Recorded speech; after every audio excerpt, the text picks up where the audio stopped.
mix of disorganized law enforcement agencies like the Secret Service. They essentially outsourced their work to marshals and detectives. In 1892, even these outsourcing options were removed, and the DOJ became notorious for being essentially unable to get much of anything done. You'd be surprised how recently law enforcement extended barely beyond grabbing the closest person of color they could find, say they did the crime, and extrajudicially murder them. And it's almost as if the entire institution has always been steeped in racism and should be abolished still. Anyway, I'm getting distracted, and my mom got mad at me the last time I railed on the fuzz on my channel, so let's just mosey along. Around the 20th century, a particular whoopsie doodle involving President McKinley led people to think that maybe the police should be professionalized in some capacity. And a mere 8 years later, Attorney General Charles Bonaparte decided to ask Congress for resources to start a small elite force to run investigations for the Justice Department. However, Congress decided to instead say 12 and restrict their investigative capacity even more by saying they couldn't just outsource it to the Secret Service. Those boys were to be kept busy making sure anarchists didn't reshoot the president. Bonaparte decided to go around Congress and put together a crack team made up of former Secret Service officers to make special agents in charge of investigations on behalf of the DOJ. These agents were the seed of what would become the treasured FBI.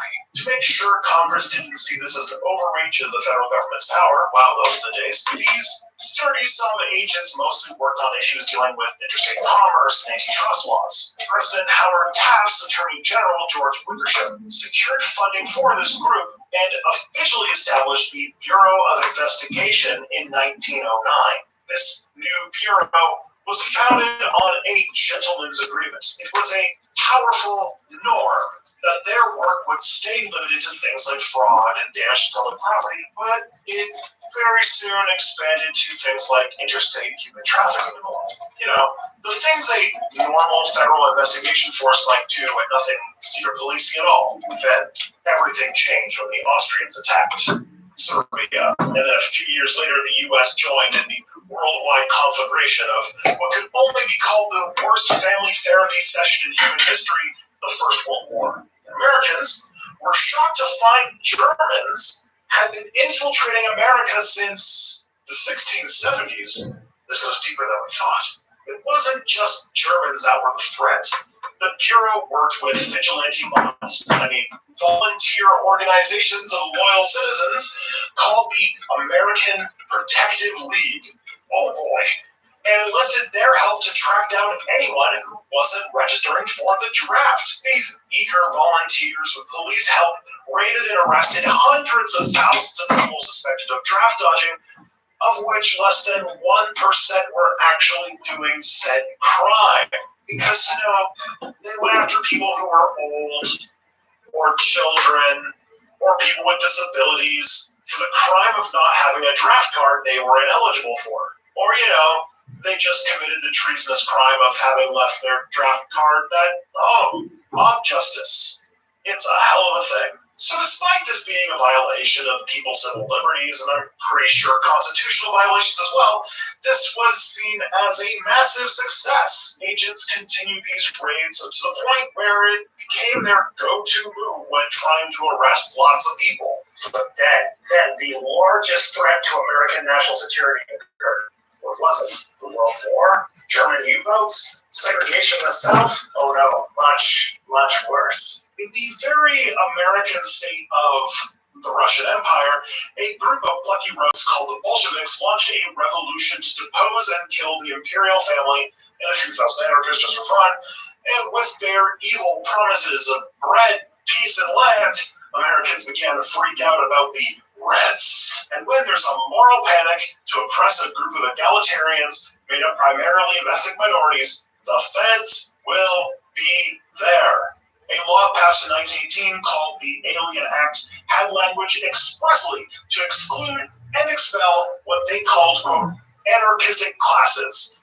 This meant anyone who wanted to overthrow the government, which quickly turned into anyone who spoke out against the government or the war effort. I guess Kronstadt was still 3 years away, so the irony of lumping communists into this law would only come in retrospect. Now, apparently in 1919, a bunch of bombs went off around the country. The police then found that whoever set off these bombs conveniently left anarchist leaflets around the place, including the home of then Attorney General A. Mitchell Palmer. He then revitalized the BI, giving it its own intelligence division headed by Assistant Attorney General Francis Garvin, and helped by a younger lawyer named John Edgar Hoover. The idea of the GID was to engage in counterintelligence against subversives. Counterintelligence is when you try not only to gather intelligence on an organization, but do covert actions to try and break it apart. Dig up dirt on them, sow division, that sort of thing. Before long, it became a colossal intelligence gathering organization that was ready for a massive raid on anyone too left-wing. And raid they did. In late 1919 and early 1920, the Palmer raids, as they were called, arrested as many as 10,000 immigrants for the crime of being communists or anarchists. Setember, viewers might remember this, for being the sweep that arrested and eventually deported my personal hero, Emma Goldman. Yeah, not even kidding. If you look right there, a wonderful viewer actually sent me a print of Emma Goldman when she got arrested. Surprisingly, thousands of people's illegal mass arrests for the crime of expressing their free speech didn't make the Bureau popular. The Assistant Secretary later criticized Palmer and Hoover for the raids, and in response, Hoover got agents to start digging up dirt on him. This more or less destroyed Palmer's political career, and the Bureau took quite a hit. The Harding administration shook up the Bureau, but still maintained the GID. There were strikers forming unions, and those unions had to be taken down after all. And then, of course, there was the more legitimate work of infiltrating and taking down the resurgent Ku Klux Klan. The Bureau, however, got in hot water again when Hoover ordered agents to try and dig up dirt on and try to compromise a senator who criticized improprieties within the DOJ. This soon became public and gave the Bureau yet another black eye. The then head of the Bureau, a man named William J. Burns, was fired over it and replaced with none other than J. Edgar Hoover, who would run what he regretted as the Federal Bureau of Investigation from 1924 until he died in 1972. Now, who the hell is J. Edgar Hoover? A creature of Washington, D.C. from birth, Hoover began his career in the DOJ at 22. His first assignment, with President Woodrow Wilson's approval, was to use the 1917 Espionage Act to arrest any immigrants suspected of being disloyal to the state. They'd be thrown in jail without trial. Then, at 24, he became head of the GID. The first Red Scare allowed him to launch all sorts of illegal operations to disrupt the work of whoever the state decided were dangerous radicals, including the infamous Palmer raids. In 1924, he rose in rank to head of the whole damn department, and he wasn't even 30. Through his entire career, a disregard for civil liberties and obsessive hatred of communists would color the whole FBI, which grew into an extension of Hoover himself in his near 5 decades of leadership. Memoirs of FBI agents speak of Hoover as a visionary leader.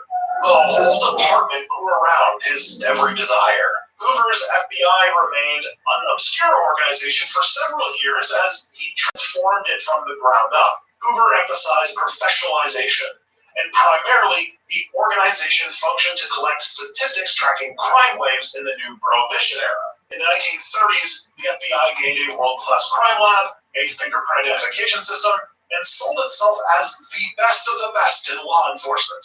Agents went by the name of G-Men, which stands for Government Men, and their reputation grew as they took down notorious gangsters like John Dillinger, Machine Gun Kelly, and Bonnie and Clyde.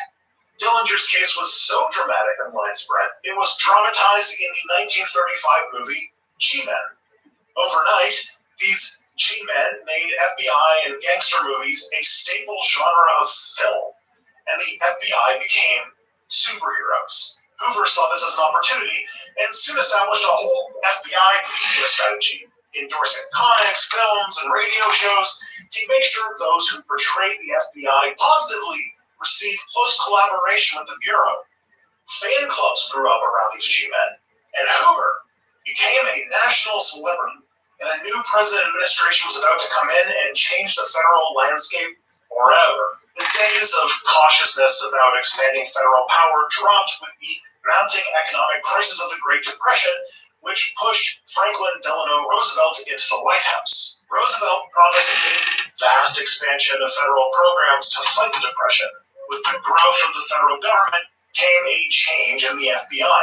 After a lull in intelligence work, the FBI was called back into action against critics of the New Deal, as well as populists like Huey Long. Anyone who challenged Roosevelt's authority became targets of FBI intelligence gathering. In the case of Huey Long, a lot of those counterintelligence activities came into use, which would build the handbook of COINTELPRO campaigns. And to top it all off, domestic intelligence gathering consolidated under the FBI right before the Second World War. And of course, this entire apparatus also extended towards communists. FDR saw covert digging as a better way to suppress them than witch hunts like the Dice Committee, which became the basis for the House Un-American Activities Committee.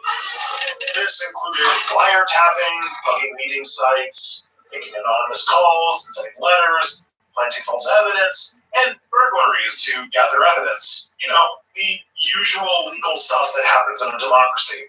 As Hoover's anti-communist paranoia grew, he then would run afoul of the now Truman White House by sharing his intelligence with HUAC.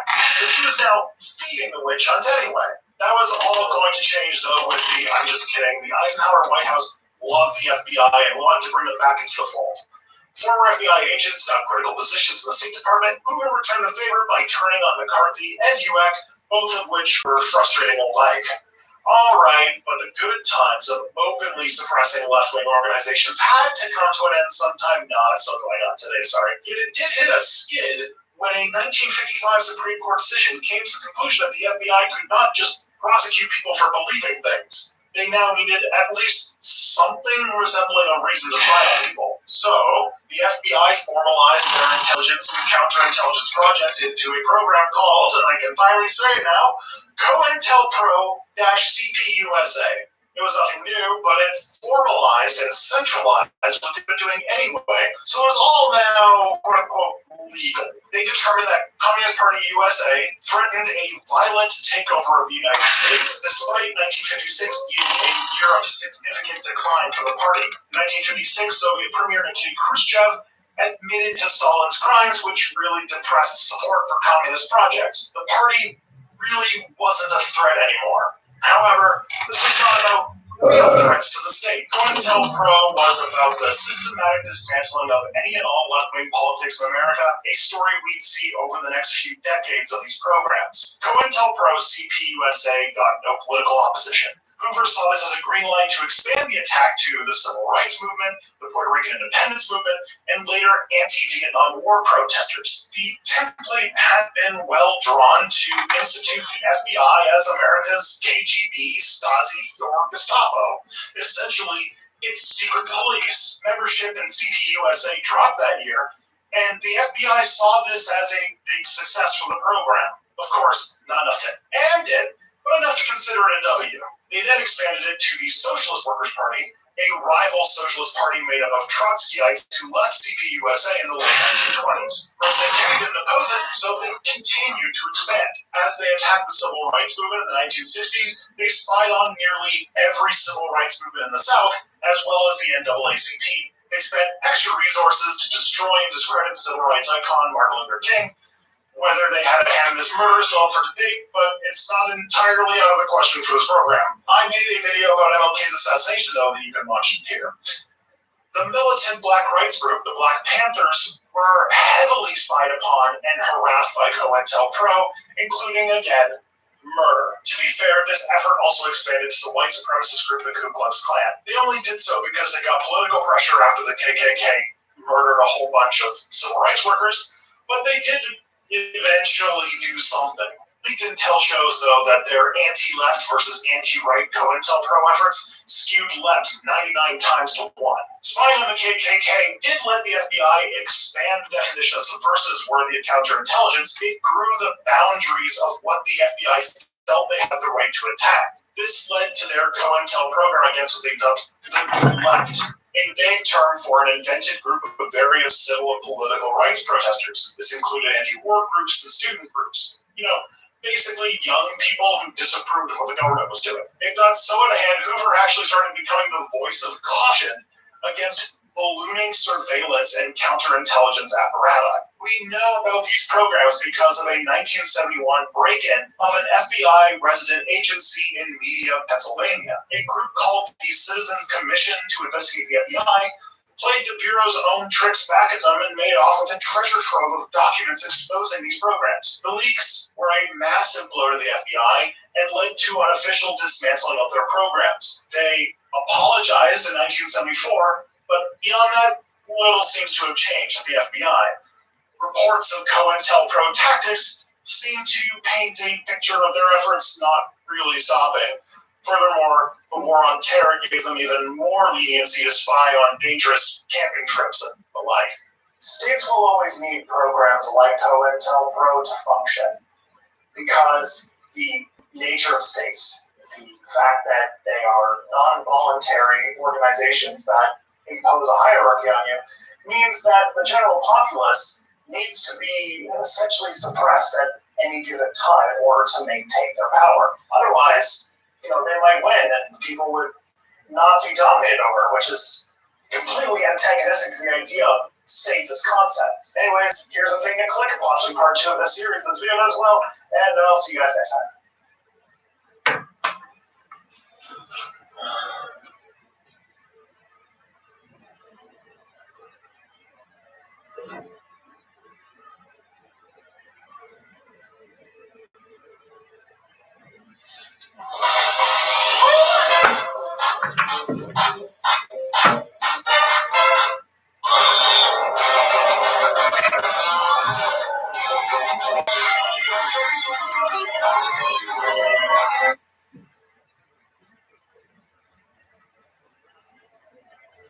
Hello, Internet. Archaeologists are finding that the Americas before Columbus were very different than we initially believed. New discoveries in a wide variety of fields are finding that long-standing concepts of the pre-Columbian world are very different than what we thought.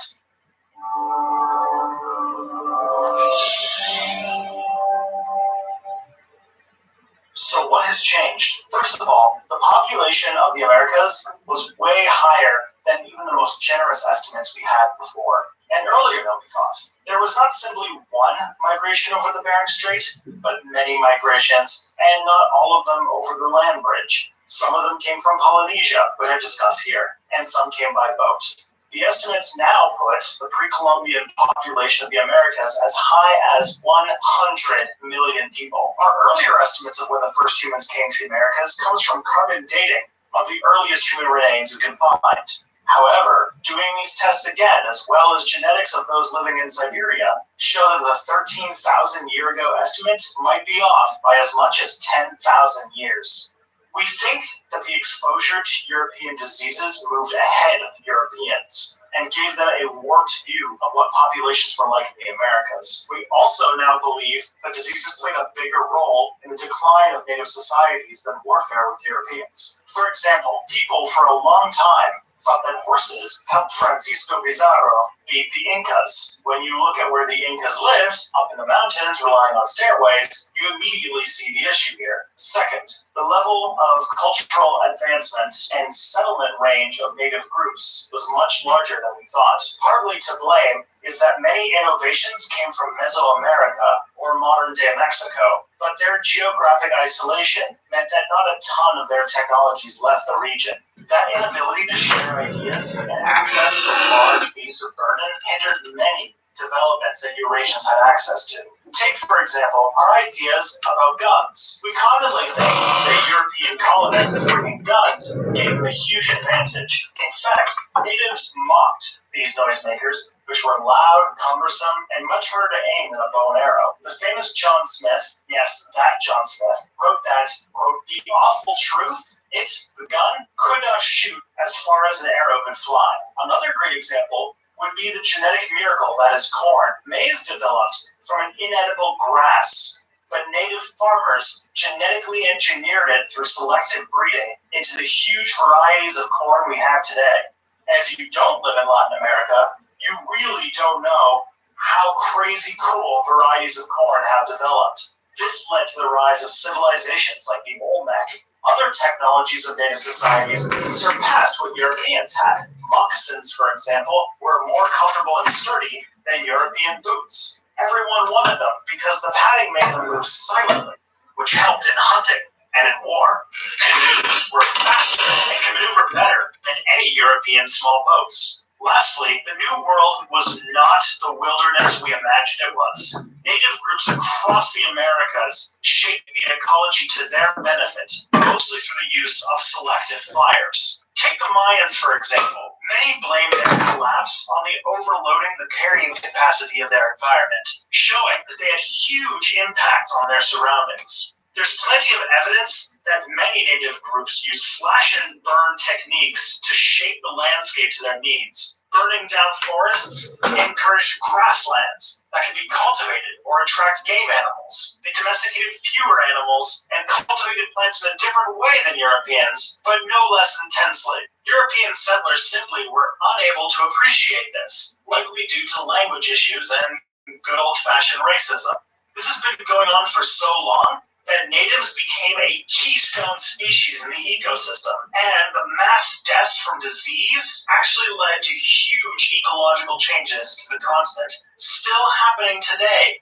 Their decline likely led to large population explosions for bison and passenger pigeons, as well as the reforestation of most of the continent, all in time for the Europeans to show up in a region and claim the natives weren't using the land. As the inspiration for this video, Charles Mann said, they used the entire continent as a garden. These developments get me a special kind of excited. I became a historian because I get thrilled when I find out something we took for granted for centuries turns out to be a gross misunderstanding of something far more amazing. I should also mention that this video is heavily inspired by Charles Mann's amazing book, 1491. If this blows your mind as much as it did mine, I could not recommend it more. I will see you guys next time. If you have any similar stories of your concepts of the world being turned completely around, let me know down in the comments, and be sure to subscribe for more history videos just like this one.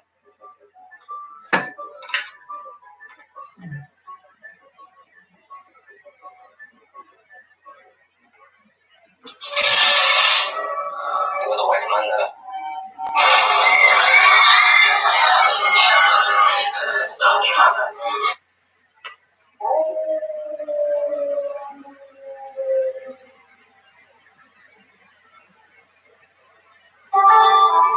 Hello and welcome to Multi-Level Mondays, a weekly series all about pyramid schemes, Ponzi schemes, multi-level marketing, and other forms of business fraud. I'm the Illuminati, and today we're not going to be talking about an MLM. We're going to be talking about a company that has some questionable behavior in their past, especially the labor that goes into their products. I'm talking about World's Finest Chocolate. This company is one of the largest suppliers for school fundraisers, and they've sold over 5 billion chocolate bars since they were founded. Another couple billion, that's one for every person on the planet. World's Finest Chocolate, along with their companies that have kids sell candy for their schools, have often come into question for exploiting and taking advantage of those very kids. But these markets are huge, and the whole point of them is to help children, right? So, how has everything gone so wrong? Let's take a look.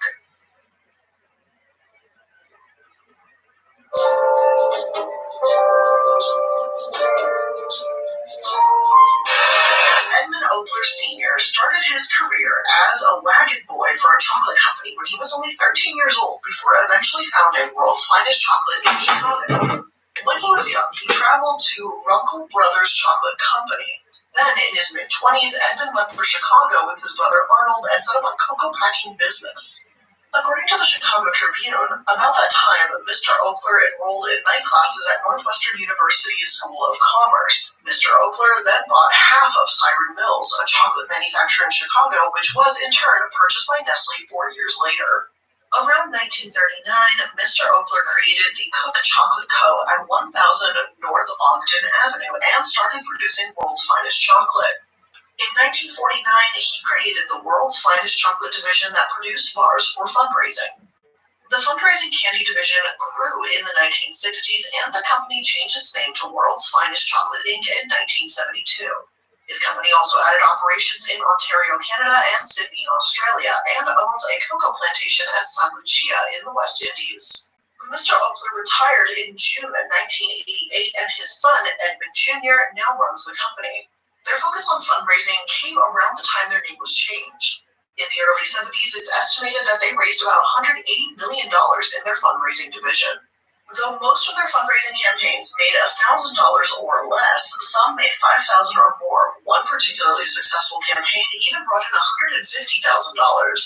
Concerned about the shortage of cocoa beans, they acquired Union Vale, the company's cocoa plantation. Union Vale produced a very small percentage of their beans, though, and we'll get into the majority of cocoa beans they do use in just a moment. Edmund Opler Sr. was said to be a successful businessman as well as a philanthropist, so much so that Illinois' Hinsdale Hospital renamed its cancer center after him. This is, sort of ironically, the same hospital he passed away in when he was 98 years old in 1995. Yet his son, Edmund Opler Jr., succeeded him and continued taking the company to new heights. Aside from fundraising, they also sold chocolate to hotels, restaurants, private clubs, you name it. In the 1990s, WFC remained Chicago's largest chocolate bar manufacturer and the leading national manufacturer of chocolate bars for fundraising. Toward the decade's end, 85% of WFC's sales came from fundraising programs. At that time, the company relied on about 200 independent distributors who sold the company's products exclusively in designated territories, handling very small individual orders as well as large standing orders for thousands of cases. In the late 1990s, WFC produced anywhere from 120,000 to 200,000 pounds of chocolate per day at its Chicago plant, where the manufacturing process involved taking cocoa beans, which arrived in 150-pound burlap bags, and turning them into chocolate bars or other candies. They combined their sales force with QPC, a fundraising subsidiary of Reader's Digest in the year 2000 as well. Truly, World's Finest Chocolate is still going strong to this day. According to their website, they raised over $4 billion in 2017 alone. They've even branched into the retail world as well and purchased Queen Anne Candy, a company that sells chocolate-covered cherries in well-known retailers such as Walmart. Now, before I continue any further, I want to explain that this is school fundraising chocolate. It's a specific brand and not sold by the same groups that have been featured in multiple news sources as a downright scam. In the past, people have hired young children to stand outside of malls and plazas to sell chocolate bars, telling consumers that the money is going to a charity.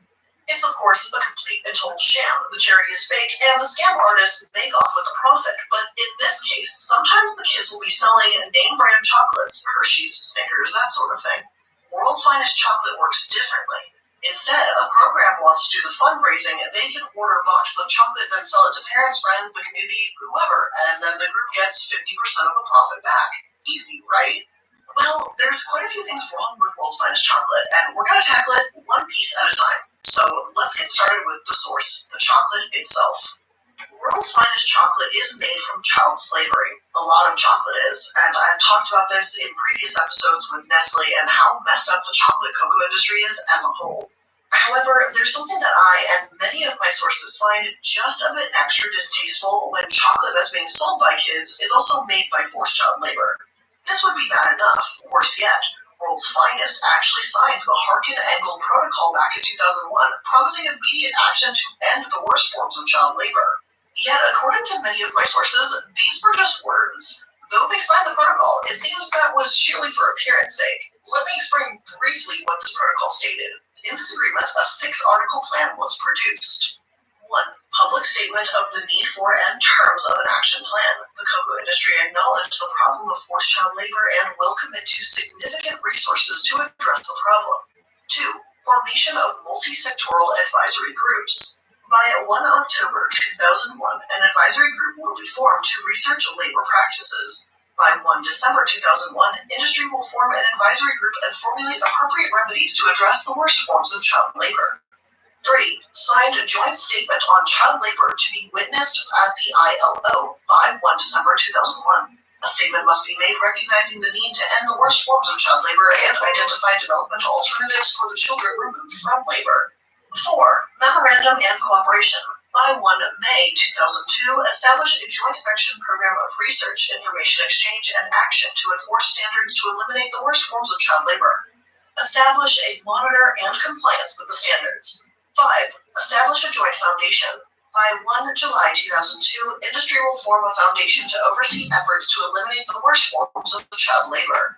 It will perform field projects and be a clearinghouse on best practices. 6. Building towards credible standards. By 1 July 2005, the industry will develop and implement industry-wide standards of public certification that cocoa has been grown without any of the worst forms of child labor.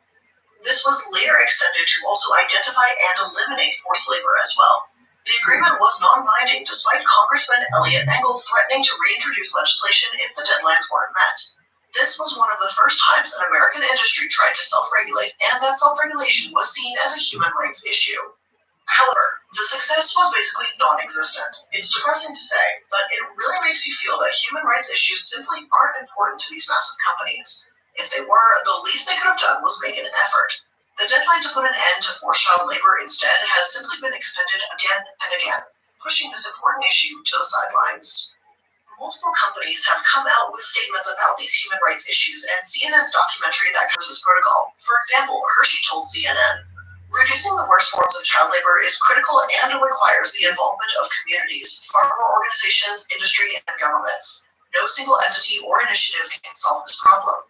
The Hershey Company has developed and led all significant public and private programs related to the cocoa sector in West Africa for more than a decade. These initiatives include farming modernization, health, education, technology access, and community well-being. Our goal is to increase farmer income, strengthen families, and provide greater opportunity for children. It's our hope that CNN will also include the perspectives of African cocoa farmers and government leaders who are working to address these important issues every day. And you're right, Hershey. No single entity can solve this problem. That's why a multitude of gigantic titans of the chocolate industry signed this protocol. It's not as if CNN asked why Hershey alone hasn't solved the child labor crisis yet, but they sure are masters of deflection. Still, I hope it's better than World's Finest Chocolate, who, they said nothing. To make it perfectly clear here, the child labor and child slavery happening along the Ivory Coast isn't a minor problem either. It's not as if there's older teenagers working under the table for a small wage when I say child slavery.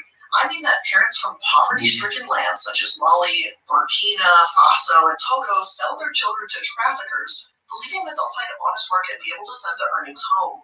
Instead, these children around 12 to 14 years old are forced to do hard manual labor 80 to 100 hours per week. They're paid nothing, barely fed, beaten regularly, and many will never see their families again.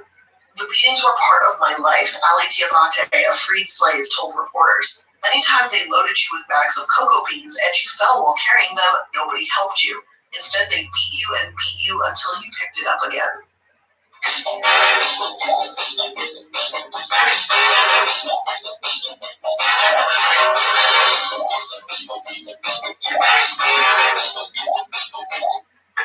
This protocol was meant to put responsibility onto the major chocolate makers. But this can't happen so easily. At least there should be some methods in place to prevent this from being so widespread and common. Yet, while a lot of these companies would condemn slavery or express moral outrage, they acknowledge that they continue to use the Ivory Coast cocoa, where this problem runs rampant. I understand this is biggest than World's Finest Chocolate alone, but again, there's something extra scummy to me about chocolate made with child slavery and then being sold by children for $1 or $2 for school fundraising when these kids on the Ivory Coast are literally being fucking beaten. All in all, according to the 2013 article, the chocolate industry as a whole in the 10 years prior spent about $75 million on activities related to the reduction of child labor. Yet the revenue for the industry in a single year, 2010, was over $80 billion. So the chocolate industry spent about 1/1000th of their annual revenue over the course of 10 years to try and stop child labor. How pathetic is that? If World's Finest Chocolate has so little real desire for change, then it simply makes them a massive hypocrite for signing the protocol in the first place.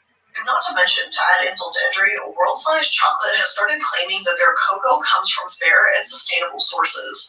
One source claims that WFC believes it is important to make a positive impact on cocoa farming communities. WFC chocolate is made with ingredients that are of the highest quality and grown and processed responsibly.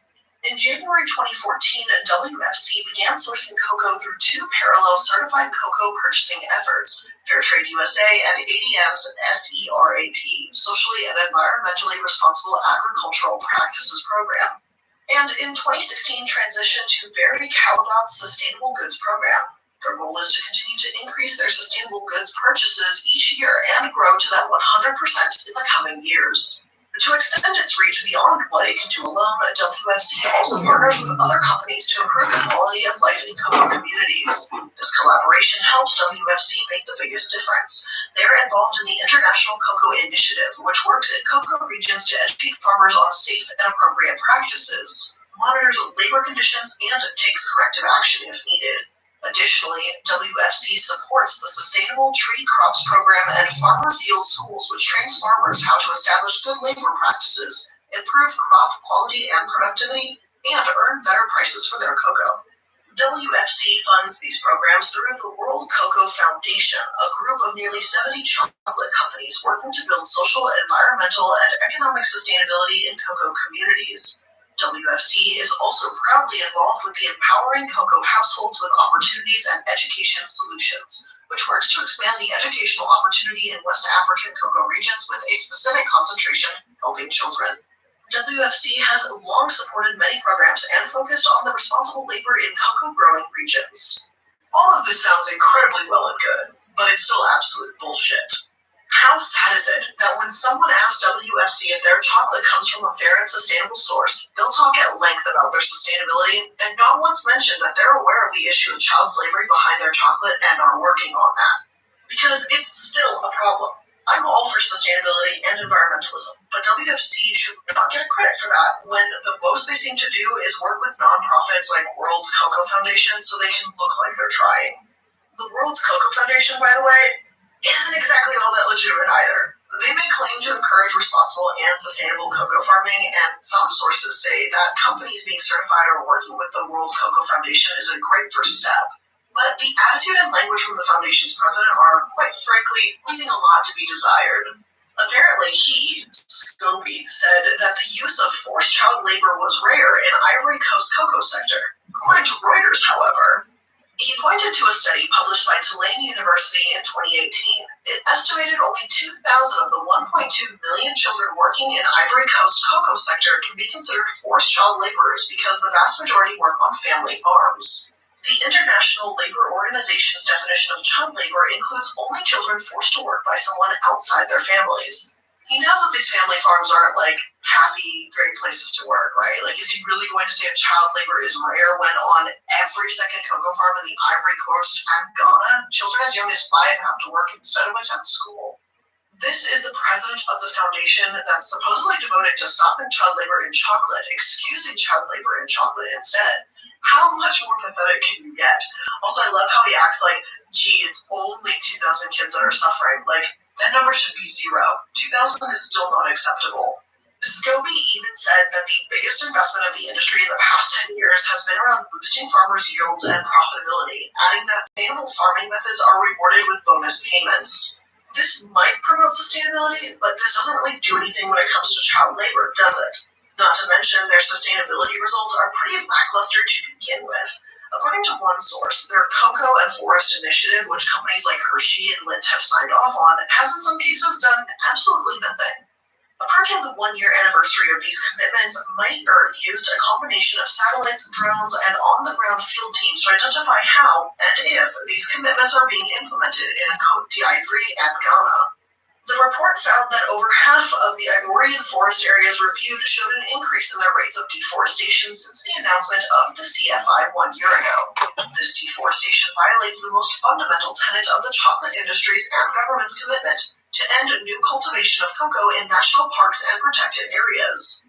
The governments have clearly failed to clamp down on this ongoing deforestation, said Etel Higonet of Mighty Earth. The chocolate industry has spent the last year celebrating itself for its commitments to immediately cease deforestation from cocoa, but the chocolate industry continues to buy cocoa from suppliers linked to the destruction of some West Africa's forests. Mighty Earth's field team documented that farmers who engaged in deforestation for cocoa were still able to openly sell their cocoa to chocolate companies without repercussions. Farmers caught clearing forest for cocoa told investigators that they did not face sanctions, any cuts in supply chains, or even warnings. One forest had been cleared and planted with cocoa just 2 days before researchers arrived, in the same protected area inspected less than a year prior. The field investigation documented children laboring in cocoa fields as well. And don't get me wrong, progress is being made in some areas, but if anything, this just proves that even though improvements are possible, companies only seem to want them when it's convenient for them. WCF and WFC go hand in hand with their hypocrisy, and it's incredibly upsetting for a subject as serious as this that they just take it so lightly. Scobie is leaving WCF this year to lead the environmental organization Traffic, so hey, maybe the leadership can improve, but not really holding my breath either. But this is just the first element. Aside from turning a blind eye on the abuse within their own industry, World's Finest Chocolate also hasn't exactly treated their own employees well either. But before we dig into the lawsuits, let's just take a quick moment to hear from today's sponsor. After years of fine print contracts and getting ripped off by the big wireless providers, if we've learned anything, it's that there's always a catch. So when I first heard of Mint Mobile offering premium wireless service starting at just $15 a month, I thought, well, what's the catch? But after speaking with them, and at this point using their service for a couple months now, it all makes sense. There really isn't one.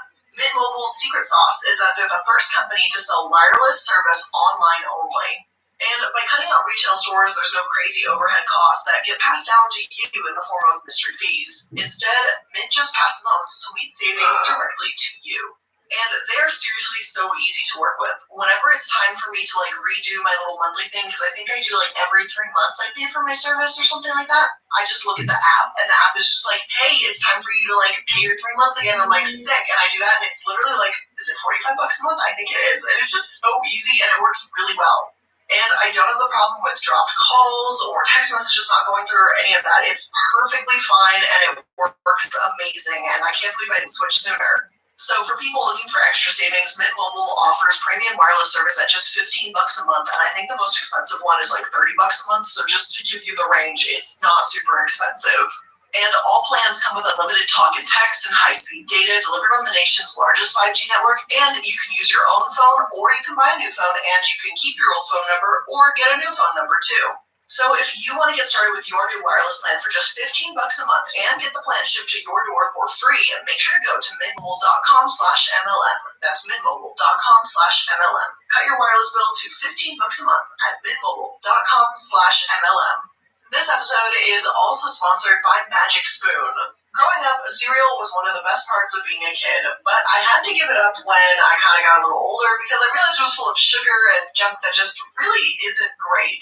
And after living in Europe for some time too, I realized just how sweet American cereals are, and they literally taste like a dessert versus breakfast food. So finding Magic Spoon has literally been a blessing in disguise because they have 0 grams of sugar, 14 grams of protein, and only 4 net grams of carbs in each serving, and they taste just like the stuff when you were a kid. And they have this amazing little 4-flavor variety pack, which has cocoa, fruity, frosted, and peanut butter flavors, and the fruity one, it tastes like Fruity Pebbles. It looks a little bit like Fruity Pebbles, and it tastes like Fruity Pebbles, and I cannot get over that. It's so good. And another thing, too, is these are also keto-friendly. If that's something you're into, I think you guys know maybe 8-9 months ago or so, I was trying the keto diet. I ended up not reacting well to keto, but that's how I actually tried Magic Spoon the first time. So to find out that they're actually sponsoring an episode, I'm hell yes, I totally still eat these, which is so good. And these are also gluten-free, grain-free, soy-free, and of course low-carb. So if you want to try Magic Spoon's best-selling flavors today and get started, make sure to use promo code MLM at checkout to get $5 off any order. Make sure to go to magicspoon.com/MLM. And Magic Spoon is so confident in their product that it's backed with a 100% happiness guarantee. So if you don't like it for any reason whatsoever, they'll refund your money, no questions asked. So again, click the link below, use code MLM for $5 off your first box. Go to magicspoon.com/MLM to save $5 today. World's Finest Chocolate doesn't exactly have a fine track record, unfortunately.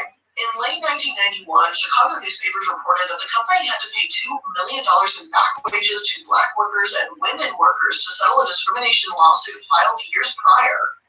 Not much else is said about the situation, frankly, but I was able to find the case online. Really briefly, before I get into it, I do want to clarify that I have absolutely no idea if World's Finest Chocolate is like this today. Perhaps they learned their lesson in this regard, as I didn't see any recent discrimination suits. So if you happen to work for them and haven't experienced this, that's great. But we're here to learn absolutely everything possible about World's Finest Chocolate, and this is absolutely no small matter whatsoever.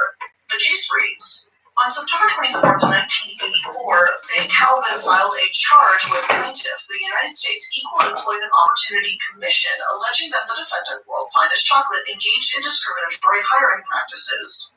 The EEOC investigated the charge allegations and on July 27, 1985, issued a letter of determination finding that it had reasonable cause to believe that WFC discriminates against blacks, especially against black females, in hiring and recruitment, and segregates jobs and assignments by gender. On January 13, 1986, the EEOC filed this action, alleging that WFC discriminates against blacks as a class and females as a class, in that it discriminates against blacks and females in hiring and recruitment. The EEOC has declined to pursue Calvin's individual claim. WFC moves for summary judgment. According to Calvin, WFC didn't hire a single black woman for factory work. She said that she even had inside sources that prove this. The lawsuit wasn't just Faye Calvin being angry that they didn't hire her, but upset that they didn't hire black women in general, whereas white men and women and even black men from the South in the lawsuit didn't face the same discriminations. Again, there was enough evidence against WFC that they were ordered to pay $2 million. Now, I'd love to move on and say, hey, they learned their lesson, but another reason why this is so important is because World's Finest Chocolate has been involved in multiple discrimination suits. Back in 2004, they faced an ageist lawsuit filed by plaintiff Ralph Cabrera. This suit reads: Cabrera began working at WFC in 1997. He was employed as a facility maintenance technician. He describes himself as Hispanic American Indian. At WFC, he was under the supervision of John Singletary, Kenny Dameron, Ray Southern, and Len Serwensky, who were all white. Sometime in January 1999, Cabrera entered into a verbal agreement with Richard Kessel, Serwensky's boss, to study structural engineering design in Kessel's office using Kessel's computers. Cabrera agreed not to use any equipment or read any study materials during work hours. Several weeks later, Kessel notified him of the agreement he had made with Cabrera. As a result, according to Cabrera, Serwensky retaliated with extreme prejudice against Cabrera because of Cabrera's interest in furthering his education. In February 1999, Singletary told Cabrera he was no longer allowed to enter the engineering office or else he'd be disciplined or terminated. Cabrera noticed he was under surveillance throughout his work shift and during his lunch hour, and he reports that multiple times he was even restrained or escorted out of the building. Prior to a snowfall the following month, Cabrera requested that a repairman inspect one of WFC's truck tires. Cabrera refused to use this truck to plow snow because it was unsafe, something to do with the tires. Singletary insisted Cabrera plow snow, assuring him the tires had been replaced, but, big surprise, Singletary was lying. While plowing, Cabrera lost control of the truck and knocked out a portion of a brick wall partition. Justifiably upset, Cabrera refused to plow further until the truck was repaired, but Singletary, rather than apologize and order the truck be fixed, received a warning leading to suspension for his refusal to use the truck. Cabrera could have been seriously injured. He wasn't being difficult to work with by not wanting to use this truck, and if anything, his bosses should have been glad that Cabrera told them it was unsafe. Otherwise, him using it could have led to further destruction of company property or even a heftier lawsuit if he was injured or, worse, potentially killed. Instead, he was made to use another damaged truck, which the same month, which the hatch of the pickup truck broke, and he had to use his own personal vehicle to transport equipment to the worksite. Cabrera states that he wanted to park as close to the worksite as possible and that no handicapped parking signs were posted, so he parked right up front. For this, he was suspended for 3 days for allegedly parking in a handicapped space. In August of the same year, Cabrera was ordered to repair a door in the sugar silo. He refused because he's allergic to bees and believed there would be bees in the silo. Singletary told him there weren't bees in there and to do it or he'd be fired. Unsurprisingly, Singletary was lying again. Cabrera saw hundreds of bees in the silo and quickly left. Again, World's Finest Chocolate put an employee's life at risk and lied about their well-being. But the final incident came on October 12, 1999. The maintenance supervisor, Kenny Dameron, instructed Cabrera to move some office furniture out of an office belonging to a Miss Johnson and thereafter clean the vacant office. Once the furniture was removed, Cabrera began cleaning the office. Miss Johnson returned and was frustrated with Cabrera for moving her office furniture. She asked Cabrera to move a computer monitor from under her desk and place it in the fire escape stairwell leading to the roof. Cabrera opened the stairwell and found that office supplies and files barricaded the fire exit. Cabrera apparently began discussing the importance of having the stairwell clear and noted other safety concerns. Cabrera placed the computer monitor in the threshold of the stairwell door. Later that afternoon, Cabrera was terminated. I don't know exactly how much worker mistreatment goes on at World's Finest Chocolate. If Calvin and Cabrera are the only two people that experienced issues this severe, but I kind of doubt it. Usually when there's smoke, there's fire, and right now there is a ton of smoke. From what I can see, this case was dismissed because of the statute of limitations passing, so I can't say with absolute certainty that this happened exactly as Cabrera did for legal reasons. His allegations have a statute of limitations of 2 years, and he filed this lawsuit in 2004, 5 years after he was terminated. I've got no idea why he waited, if he wasn't sure how to file it, wasn't aware of the statute, or found it difficult to come forward, or something else entirely. Still, these lawsuits don't exactly make the chocolate company look that great. The only other lawsuits I was able to find were a legal dispute between World's Finest Chocolate and World Candies over their trademark and another civil lawsuit filed by Donald Clucklin. It's on LA County Court's website, and the case number is BC251229 if you want to take a look at it, and it's a case of contractual fraud filed in 2001. But for some reason, when I was trying to access it through that portal, it wasn't allowing me to see any of the documents, so I don't really have an idea what that lawsuit was entirely about. I just doubt it was good for World's Finest Chocolate, that's all I'm saying. But for now, we're going to move on to the next issue that World's Finest has, and that is their sales tactics, and that's why they ended up on Multi-Level Mondays.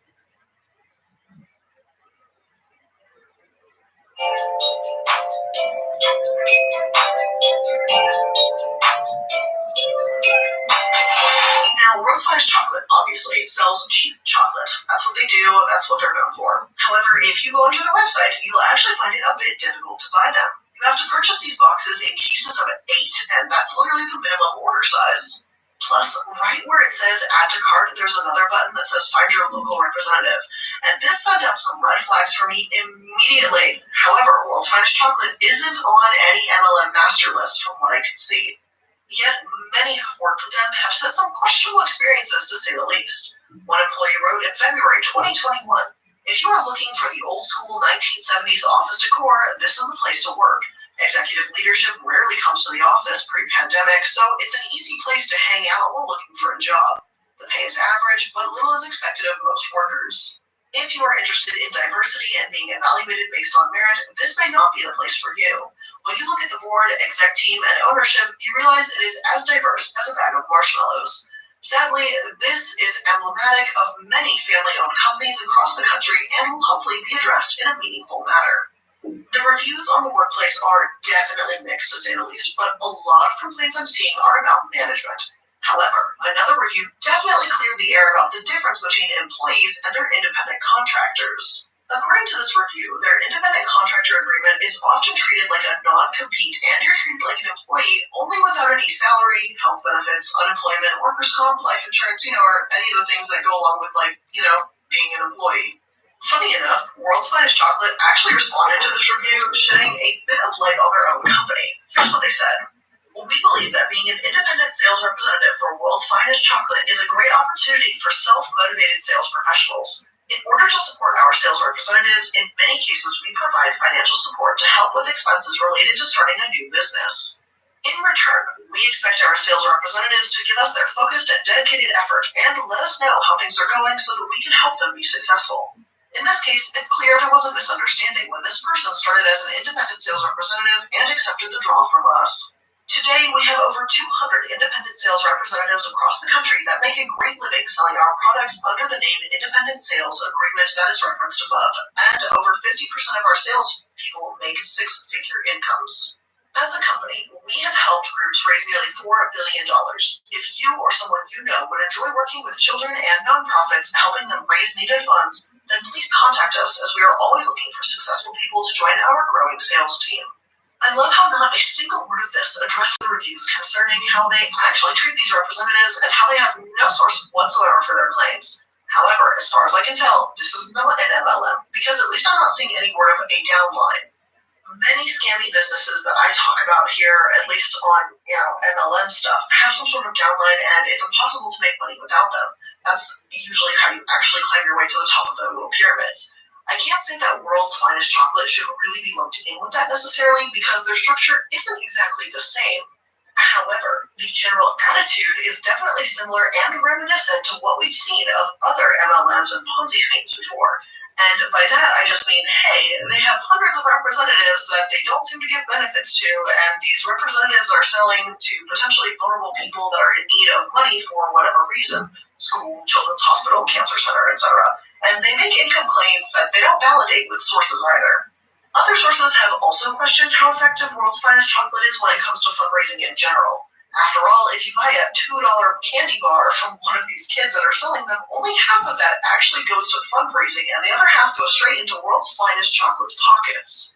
As this article mentions, the Canadian Cancer Society has been widely criticized when they spent 31 cents on the dollar on fundraising instead of research, which that's insane. So how come with these school fundraisers, it's widely accepted that half of whatever you spend goes towards a chocolate company and not the cause? I feel like it's just better to donate those $2 to the school fundraiser without the chocolate in return, so at least you know where it's going. But frankly, World's Finest Chocolate is smart to do this, to get into this fundraising market.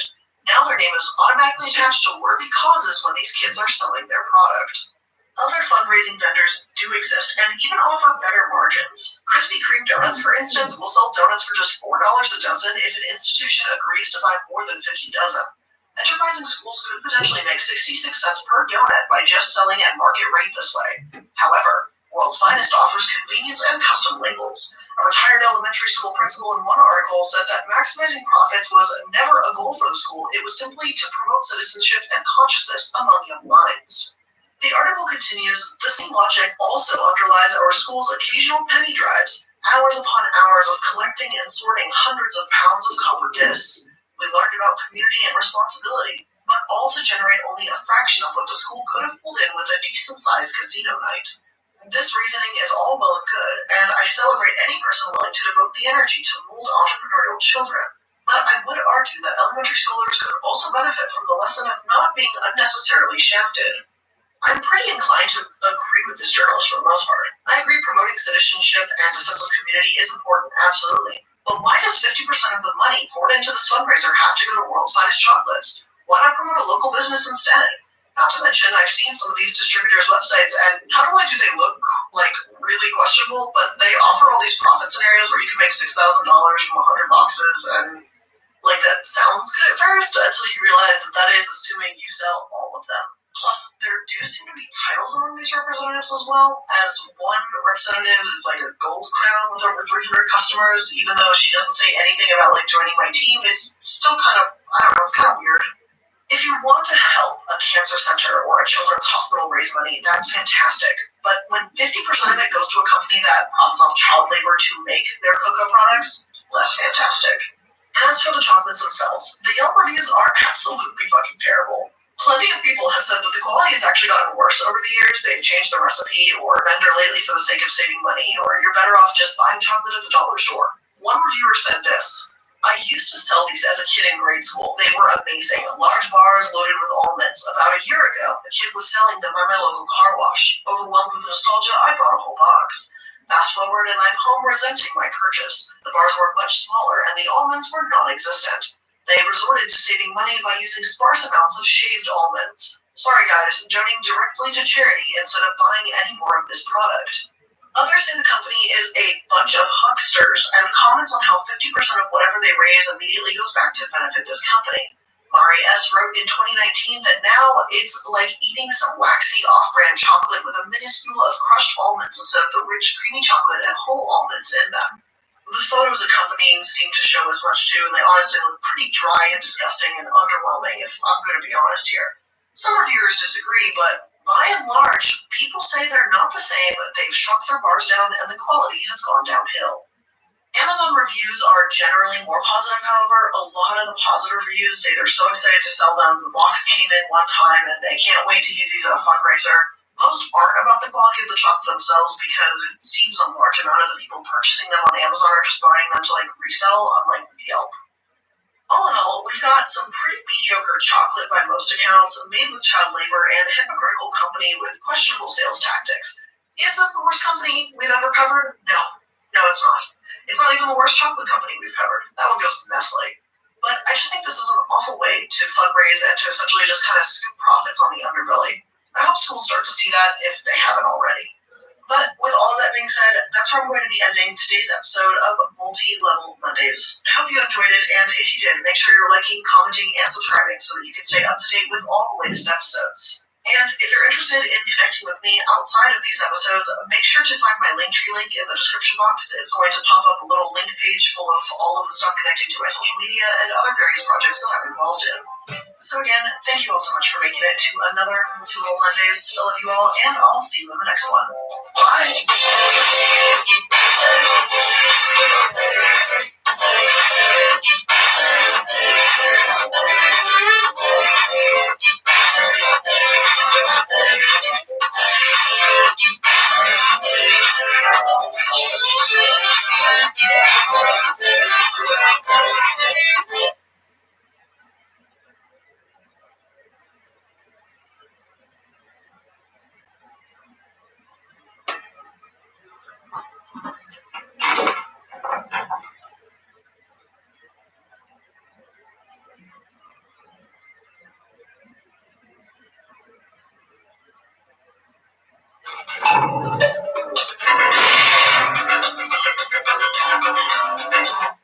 Let's watch Tucker Carlson. I was going to talk about we're going to talk about CRT and Tucker Carlson's incredible POV on critical race theory.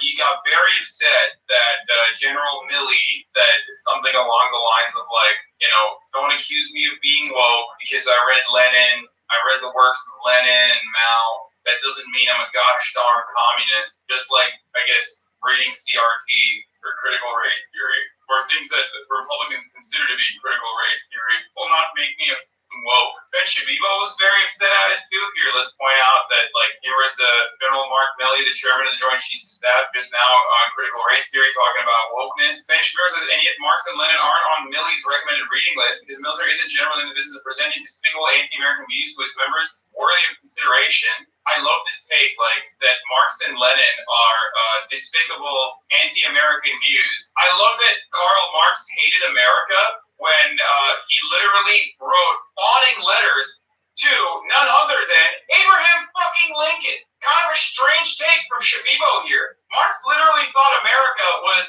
ripe for revolution, but he was a bit of an American and loved Abraham Lincoln and sent him letters. It's kind of cool that he's he's taking this completely ahistorical approach. Hey, welcome to Tucker Carlson. Today, want to hear an amazing story? He's just gonna go buck wild. Okay, trigger warning, Tucker Carlson going buck wild, straight the fuck up, just lost nationalism, baby. A little bit of white genocide rhetoric in here. Let's just watch. In 1851, a man called Samuel Cartwright came up with a fairly sophisticated scientific explanation for why so many slaves were running away from plantations in the American South. These fugitive slaves, Cartwright explained, were suffering from a medical disorder. It was called drapetomania. It was a syndrome characterized by an uncontrollable or insane impulsion to wander. So that was the problem. It wasn't that they disliked being enslaved or yearned for freedom and basic humanity. No. The problem, according to Samuel Cartwright, was that black people as a group were inherently defective. They were drapetomaniacs. They were always running away. Please don't tell me he's going to compare this phrenology laden psychotic realist race scientist to the critical race theory. Oh my fucking lord. Oh yes, he is going to do that, obviously, of course. 107 years later, it is embarrassing to repeat something this stupid out loud and so obviously insane. But here's what you should know. Drapetomania was taken very seriously at the time, and so was Samuel Cartwright. Cartwright was not a fringe character at all. He was a nationally prominent physician. He went to Penn Medical School. I have to point out the inherent irony here because I know where he's going to. What he's going to say is like, this is just the same as white rage. Categorizing whiteness as a disease is inappropriate and unfortunate. We are repeating the mistakes of the past. What is remarkable here is that in an effort to devalue, like, I don't know, the analysis of like white supremacist undertones in American history, he's literally describing how white supremacy could be so fucking pervasive that someone who went to medical school could be a prominent white supremacist, which is kind of something that people should learn about, Tucker. That's the point. Cartwright was a practitioner of something called scientific racism. Scientific racism is deeper than simple prejudice. It is the use of science to justify the dominance of one group over another group. So it's not really about color, though it's called racism. Instead, it's about power. The point is, scientific racism never actually went away. It's still with us. No one talks about drapetomania anymore. Is he saying that, like, there's race realism happening in medical schools that, like, literally believe that whiteness is, like, a genetic condition? Oh my fucking God, dude. That's great. In an effort to devalue education that revolves around teaching people systemic racism, he gave a clear-cut example of how pervasive white supremacy was in American history, that it literally seeped into, like, the medical profession, and the dominant theory at the time was race realist and eugenicist in nature, only to then turn around and be like, this is exactly like teaching people systemic racism and its impact in contemporary American society. That's fucking awesome, dude. Medical professionals and law professors and military leaders and politicians and cable news hosts have identified a new disorder they claim explains everything bad. It's called whiteness. That's why we must abolish it. As Harvard Magazine put it, abolish the white race. Only then can we be happy. Okay. Harvard Magazine abolished the white race. I just like, he's just like dropping all this shit. I gotta go into it and see what he's referencing here. What? Oh, Noel Ignatieff, scholar who called for abolishing whiteness, dies at age 78. He wrote a book in 1995 called How the Irish Became White. His concept was that he worked around race and class and is called to abolish whiteness. I don't know enough about this theory, but judging by like a quick cursory glance on what this is, seems like he means the concept of whiteness is built around exclusion, which unironically is kind of what, people like Tucker Carlson try to explain. Or I guess he's talking about, when race becomes black and white, writers confront their personal histories. In the interest of survival, Afro-Americans have always studied whiteness. There's a long tradition among them that the white race is a particular sort of social formation. Yeah, whiteness as a concept dies, and it's become more over-encompassing. I'm white, depending on who you're talking to. I'm white in America, certainly not considered white in a place like Germany because of my Turkish background. Even then, once people recognize that I'm a Muslim, Turkish person, then all of a sudden I'm no longer white. You understand? Benny Franks did not consider Italians to be white. He did not even consider Germans to be white. He considered them to be swarthy. The Irish were not considered white. The Polish were not considered white. The Slavs were never considered white. Ironic that so many Poles are fucking neo-Nazis now, but, that's besides the point. Let's not get into that. Whiteness is a concept that is ever expanding. The only people that will never be white, no matter what, are black. Partially because whiteness as a concept comes from the exclusion of blackness, or how far removed you are from being black, as evidenced by the one-drop rule, as evidenced by the fact that we don't think Obama is a white person, we think Obama is a black person, because he's not black. Whenever people have theorized about whiteness or race as a social construct, this is precisely what they're talking about. When they say abolish whiteness, this is what they're talking about. It doesn't mean murder white people. But this is precisely what white nationalists believe. White nationalists believe in that outdated form of racial purity, which is precisely why they say white genocide is occurring. Because they think miscegenation causes the eradication of the white race. Think about that for a second. White genocide is caused by non-white people having consensual sex with white people. And white people, as a concept, has grown throughout time, too. So it's like people that you would never consider white are now considered white. This is why I make fun of white genocide all the time on the show. But most people don't realize it, most people don't understand it. Like, it's not a real concept. It's like a uniform. It's a made-up idea. Because we believe that, like, people being in, like, loving marriages or having having children together is eradicating your race in a systemic and targeted capacity similar to a genocide. That's not a real genocide. It's a fucking psychopathic race. And Tucker Carlson is one. Don't get caught up in the spicy language when people talk about abolishing the white race. They're simply referencing whiteness as a concept that is ever expanded. Yeah, I love that Tucker Carlson is like criticizing scientific racism when he had Charles Murray on. Oh, that's data on parallel argument.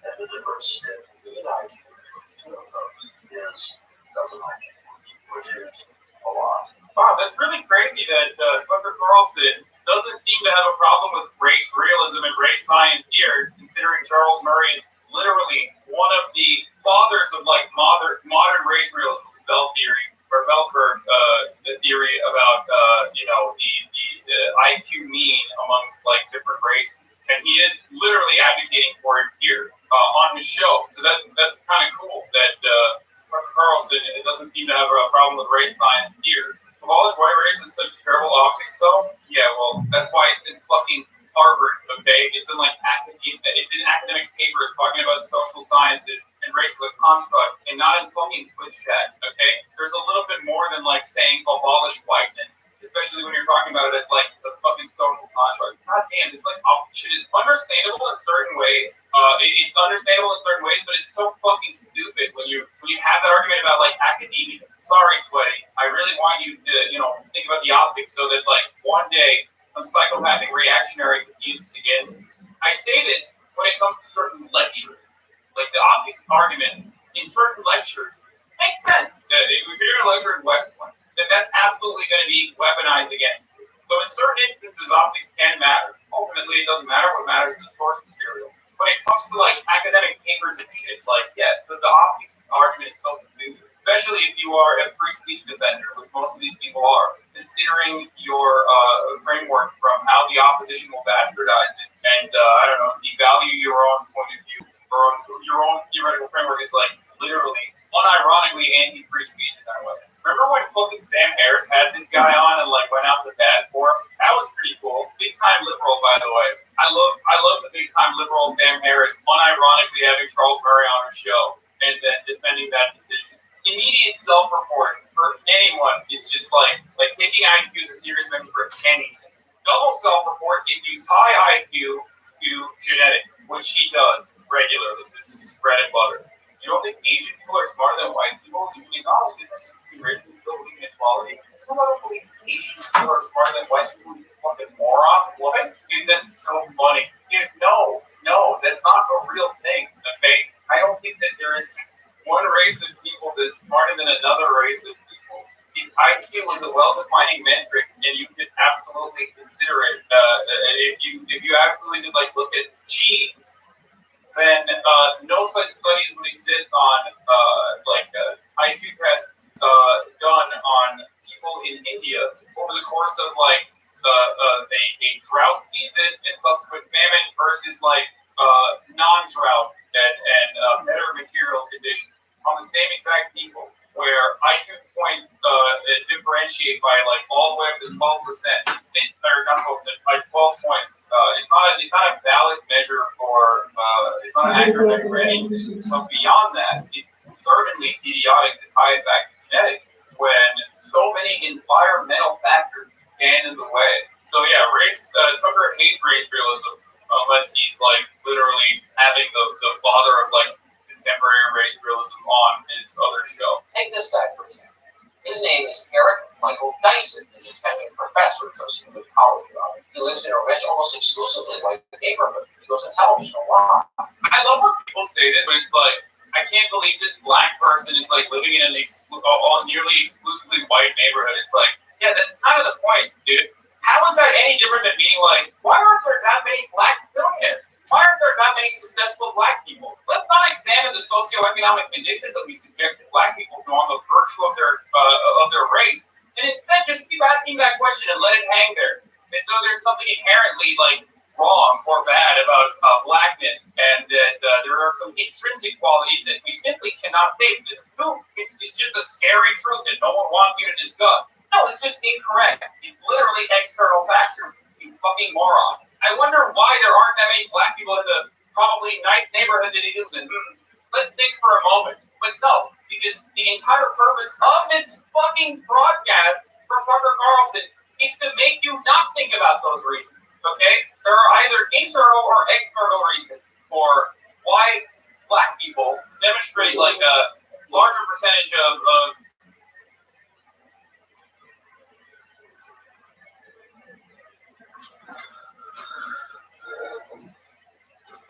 poor people in America's statistics. There has to be a reason.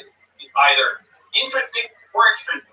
Which are the factors? If you believe that it's external, okay, if you believe that there are outside factors, you believe in systemic racism. You believe in the structural inequality that black people were subjected to. If you believe in the intrinsic, internal factors, then you're a fucking racist. It's that simple. You believe that like they have a genetic predisposition to poverty. It's that simple. It's not that hard. So what I'm trying to point out here is that this concept of racial inequality is a lot more simple than the way that like Tucker Carlson tried to make it out to be. Obviously, there's more nuance to it, there's more context to it, and you can have that conversation in academia, as many do, right? And then Tucker will then bastardize that stuff and make it seem like people are just trying to generate they're just trying to make white people out to be the villains or whatever, like all white people. And speaking about, the maggots, I'm sorry, the MAGA, that is so corrosive in this, political. Tucker Carlson is upset that Eric Dyson, who has gotten way shittier throughout the years and became like such a fucking annoying live.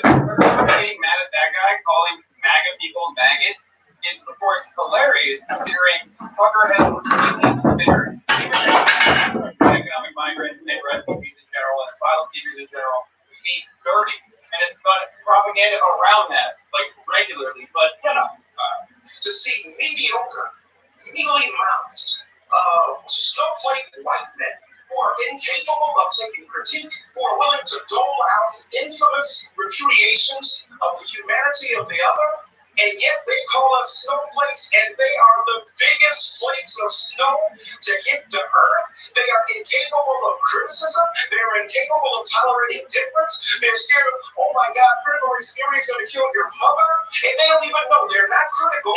They have no race, and they don't understand theory. White man, they're the problem. You hear that so often. I mean, he's actually saying that conservative men across the board are fragile as fuck. And there is truth to that, considering you're behaving that way right now. It used to be only a few years ago that the one thing you couldn't do in America was attack people in public on the basis of their race. I don't like that group because of their skin color. Let's hurt them. But he didn't even say, like, white people. He said MAGA people, like conservative. He's talking about, like, whiteness as a white fragility, but he literally started off with, like, MAGA people. Unless you jump the gun and go, when you mean MAGA people, you mean all white people, then, that's a bit of a self-report, I guess. But I don't think the Trump supporters represent, every white person. It's kind of stupid. We can define what CRT is, that is helpful out of the problem. Okay, but that's the reason why it is undefinable is also because it's purposely undefinable. That's the guy who, is the main reason why we talk about CRT all the fucking time in the Manhattan Institute, openly admitted, which is everything and anything is CRT. It's not like the actual legal analysis from a racial framework in our criminal justice system. It's just any time immigration is mentioned, then it's CRT. That's the whole point. Something that's just used as a catch-all term. I say this all the time, by the way. When people are criticizing white fragility, there is no reason to take ownership of that. If it does not pertain to you, just like I, as a white passing or white person, never feel as though white fragility criticisms extend to someone like myself, because I don't feel it. So you are taking on that criticism on your own and saying, oh no, actually he's talking about me. And then unironically, feeding into the meme of white fragility by being overly fragile about something that is not even about you. You're engaging in a self-report when you're like, oh, he's talking about me and now I'm upset. He's not talking about you, dude. And by the way, people do that sometimes, and I get fucking mad when people are like, no, actually, as a white person, as a white, you are also a part of this, and you as a white have no say in this circumstance. like in this conversation, like see yourself out of it. And it's like, no, I will not see myself out of it. Ridiculous. How many times have I fucking criticized this shit? I don't like that group because of their skin color. Let's hurt them. You couldn't say that. Well, it's interesting because he didn't say that. For a very good reason. But of course, to someone with privilege, equality feels like oppression. You know, famous critical race theorist N.L. May said that. You know, he's of course said he has a dream that white people and black people should not be judged by the color of their skin or the common in their character. You know, so he said that. So let's avoid everything else that he said. The irony is what Tucker Carlson is doing here when he bastardizes what Michael Eric Dyson is saying is exactly at the heart of when you have privilege, equality feels like oppression. Because if he turned around and said you can never separate people on the virtue of race and then actually directly analogize what Michael Eric Dyson was saying, he had to turn around and be like, what Michael Eric Dyson is saying is just like saying you should kill all black people. That's not what he said. So if you consider the mere mention of white fragility to be akin to saying kill all black people, then you're literally proving his fucking point about white fragility. That was what I was going to say. When their kids come home from school and decide to suggest that all races are not in fact, that some races are guilty and some are innocent, some groups are oppressors inherently and others are inherently oppressed, in universities this is called critical race theory. That's the term that is so upset about this this rhetoric. Are there people who fucking unironically believe that? Sure, there are. It's not the fucking dominant position, okay? And it's certainly not what people are fucking teaching. And it's not even what critical race theory is supposed to be. He's 100% correct. The chat doesn't like hearing truths get rolled. What are the truths? That white people are inherently oppressive? Is that what you're saying? The problem is, Tucker plays fast and loose with historically and inherently, as the chatter also pointed out. No one is saying white people are genetically dominant or inherently dominant and have to be dominant, and that's why they're doing racist things. Saying historically, white people have dominated, and the impact of that. By the way, everyone will agree to that throughout history. Only select few, like Tucker Carlson, will turn around and act like that's not fucking true. There's nothing inherent about it. There's nothing genetic about that. And it's the first step towards changing that, especially because that system of domination is so pervasive that it still has a lasting impact on contemporary existence. But changing that system comes from learning about the history so that everyone can at least recognize what's happening in our schools and our military and our government is both simpler and easier to recognize them. It's not critical race theory. It's racism. Not neo-racism or reverse racism. Those are meaningless terms. It is race hate. This is so fucking stupid. In critical analysis, from a racial point of view, and racial oppression throughout history, is not creating racism. It is how more racist fucking people might exist. It adequately representing history makes you feel like you're going to be this different, more fucking resentment than white people. And now I understand why you don't want people to adequately understand history. Because you don't want people to recognize what white people have done. The reality is, it's not supposed to create resentment. What it's supposed to do is create less resentment from white people towards black people so that we can understand our shared history and conflict and struggle throughout time so that we can make the future better. But of course, the reason why Tucker Carlson does not want people to be informed about America's racist history or the world's racist history is because he wants to act like it no longer is important, that was in the past, and don't learn too much about it unless you start feeling differently about the reason why white people are still subjected to the conditions that they're subjected to, because it would shatter the worldview of so many people. Mark Milley is the chairman of the Joint Chiefs of Staff. He didn't get that job because he's brilliant, because he's brave, because people know him, respect him. He's not, and they definitely don't. Milley got the job because he's unseemly. He knows who to set up to do it. Here's Milley yesterday, the man in charge of this nation's weapon. He explained this working to understand a concept called white rating. I do think it's important, actually, for those of us in uniform to be open-minded and be widely read. And the United States Military Academy is a university, and it is important that we train and we understand, and I want to understand white rage. and I'm white, and I want to understand it.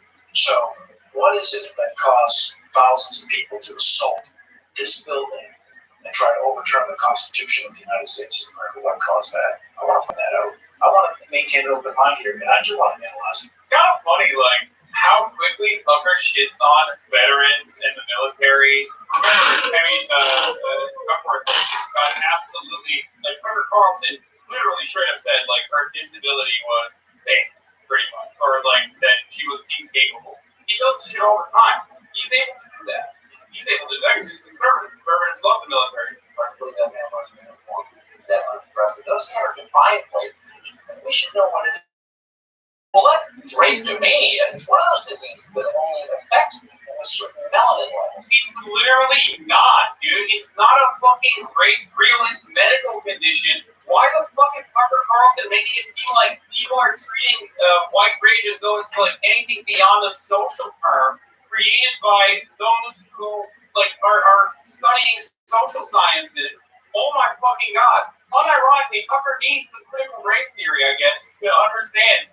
If I, a brown lefty Muslim immigrant, had opened my MSNBC last Sunday and calling America's popular like pig, it's stupid saying he wasn't fit to wear the uniform, wearing American or Rwanda. The right would be demanding I be fired and calling me a traitor. But Tucker, yeah, this is true. I mean, it's 100% true. I've read Mao Zedong. I've read Karl Marx. I've read Lenin. That doesn't mean communist.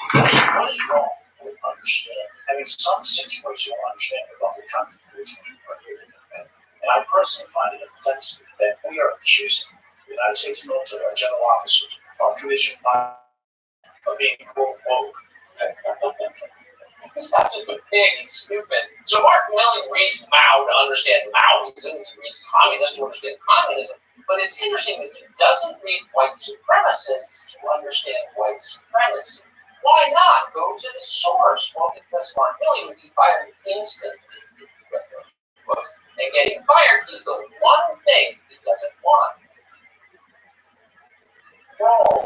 For the record, this is why I think it's so fucking stupid whenever centrists and neoliberals liken communism as an economic organization or Marxism as an economic theory to Nazism and fascism, which is built upon racial boundaries, racial resentment. There's a completely separate designation for it, considering that it's not grounded within dialectical materialism at all. This is why Tucker Carlson can get away with saying such fucking laughable and idiotic things. Tucker Carlson hilariously is saying, like, you know, you get fired if you read Mein Kampf. You know, maybe you should read Mein Kampf. Cool, okay. And by the way, since it's a medical condition, at what age can you catch white rage? So it's not. No one has said that white rage is a medical condition. Absolutely zero people are saying that white rage is a medical condition except for Tucker Carlson. And now the fucking morons that listen to Tucker Carlson. White rage is not a medical condition. No one has said this. But the reason why Tucker Carlson has to say this over and over again is because he's building a fucking faulty premise here and making a faulty analogy. Tucker Carlson might have a medical condition, but I don't think it's white rage as a medical condition. He certainly is demonstrating some white fragility and white rage as well. Thanks, Mark Milley. We appreciate your contribution to our generation's scientific racism. By the way, have you read anything recently about winning wars? Apparently not. And by the way, it's not even wrong about that, so it's kind of funny that conservatives now unironically keep saying that, like, America's military keeps losing wars. It's fucking true, but also, like, it's kind of funny that, like, Matt Gaetz said this exact same thing, too. Like, he's like, maybe that's why. Maybe there's a really critical race theory that our fucking military keeps losing wars, bro. I mean, they're not wrong, but I also find it really weird that these, like, esteemed patriots keep fucking saying, like, the military's full of hell nerds. That's great. I mean, welcome. Welcome to the resistance, Tucker Carlson. By the way, the American military loses wars on purpose. It's because it's significantly more profitable that way. They don't give a fuck how many people die in the process, as long as the military-industrial complex is, you know, getting their gears oiled and making more money. So in that sense, they are winning from a capitalist point of view. Ironically, Tucker would know more about this if he read Lenin. But I guess reading Lenin doesn't stop you from being a fearless warmonger, as General Milley, his assistant, also points out. You know, just remember that, you nerd. We become Rwanda. What should we be teaching our children to do?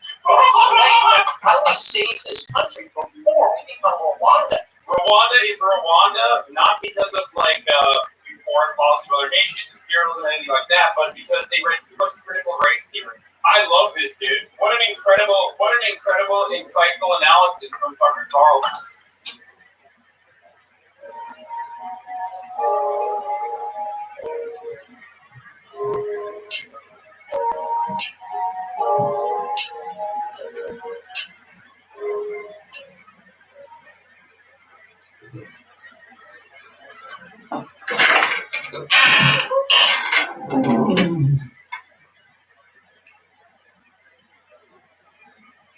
If you need a place to unload your thoughts, feelings, and mental clutter, consider the Journal by Mind.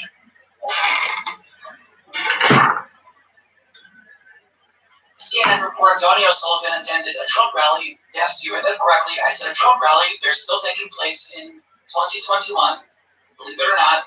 But anyways, he spoke with Trump supporters as he usually does at these types of events.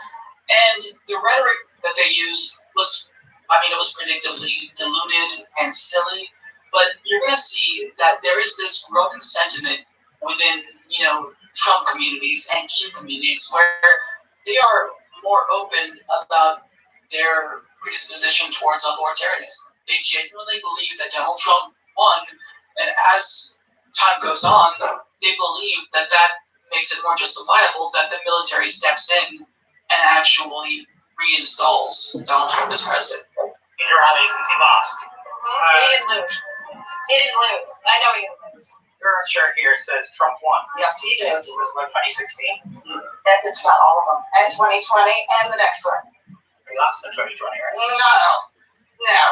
Do you think what happened on the 6th of January was a sort of stain on his presidency? This was all staged. I truly believe that. Conspiracy theories about the election and the insurrection are par for the course at Trump rallies. But now, another false notion is circulating among some Trump supporters that Trump could be reinstated as president later this summer. What do you hope to hear from Trump today? I hope to hear he's coming back. Coming back in 2024? Sooner. He's coming back soon. You guys are going down. Trump has been falsely suggesting that the sham Republican audit in Arizona could lead to the election being overturned. Stay tuned for Arizona. We need 2 states. It's going to be a very interesting time. How do you govern when you lost? Do you think the election is going to be overturned in some way? Oh, absolutely. There's no The consequence. military already knows it was a fraud. He won by over 80%. Ron, you genuinely believe that He's coming back he could come back as soon as... before the middle of August. What if that doesn't happen? Huh? What if that doesn't happen? We're going to be in a civil war because the militia will be taken over. Among Trump supporters at his rally in Ohio Saturday, do you have a second to chat to us? I always want to talk to a Proud Boy. No. A man wearing a Proud Boys t-shirt and a self-described member of the Three Percenters militia group. Some people believed to be associated with the group were charged for their alleged involvement in the insurrection. Do you think that what happened on the 6th of January was a bit of a stain on all the violence, a bit of a stain on his presidency, or No, I don't. I don't think so. I'm there. were you up at the Capitol? Yeah, we're there. Yeah. Didn't go in. Didn't do none of that stuff. I don't believe in tearing up the Capitol. You're a Three Percenter. Yes. Some of your guys have been caught up in a conspiracy, right? Charged by the FBI. As far as I know, some of them are being held, and a lot of them is being questioned. Do you think your guys who went inside should have gone inside, or what? Yeah, I don't think anybody should have went inside, but, when you're worked up in that moment, and, the adrenaline's pumping, it just happens. Are you worried that we could see more violence? Yep. I honestly believe it's coming. Okay. I don't like a lot of CNN reporters. I think that they're hacks. But what CNN does to António Sullivan is so unfair. That he likes this in some way, but I think that if he were to apply for disability, citing brain damage is the reason why he's unable to work, the government would be obligated to grant him that request because, the people he talks to, this is demoralizing. At this point, I think I probably covered every single one of the rallies that António Sullivan has went to. And he doesn't necessarily insert his own opinion. He fact checks people, but he just kind of gets them to say what they want to say. And it's deeply impressive to see so many people say things that are laughably wrong.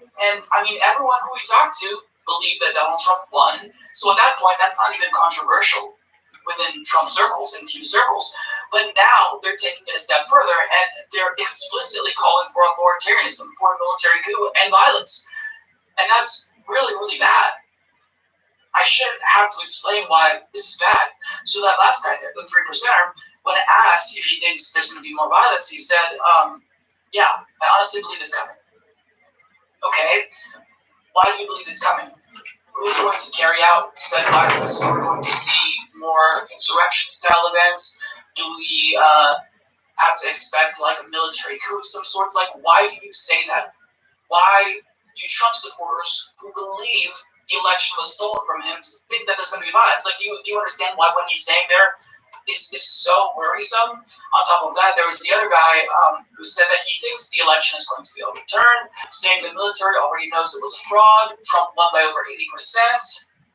And if Trump doesn't come back before the middle of August, that we're going to be in a civil war because the militia will be taking over.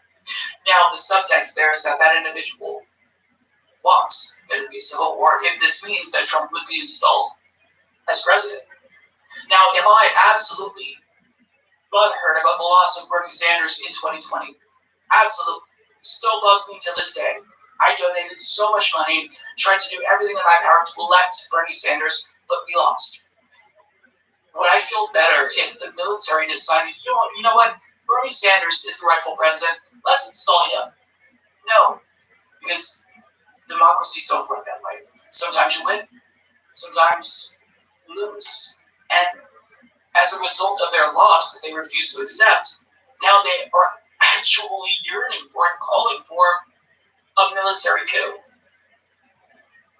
And that just really speaks to how extreme the modern GOP is. And it's not like the base is only full of crazies. I mean, at the highest levels of government, in Congress, we have individuals who are part of these communities, part of QAnon, who tweeted out the location of Nancy Pelosi during the insurrection. You can only guess why Lauren Boebert did this. We have individuals like Marjorie Greene also perpetuating this lie about the 2020 election and calling for her political opponents to be imprisoned simply because they're her political opponents and she disagrees with them. I mean, people have to understand that this isn't just a small issue with a bunch of kooks at a rally saying really silly things. This kind of sentiment is widespread and far-reaching. He's coming back soon, and you guys are going down. I mean, what does that mean? When people are so deluded that they think that a military coup would be a good thing and imply that it's going to happen and would be good, I mean, what does that mean? You're telling CNN you guys are going down. Does that mean that your ratings are going to tank? Or does that mean, since I already support a military coup, I also support Donald Trump shutting down the media? It's just, at this point, how do we bring these people back to reality? I genuinely don't know. I mean, if you remove Trump from the situation and he says, look, I'm out of politics forever, I'm never running again, it's not like all of these people suddenly are going to become de-radicalized like that, because a vacuum will be created and some other kooky person, perhaps worse than Donald Trump, is going to fill that void.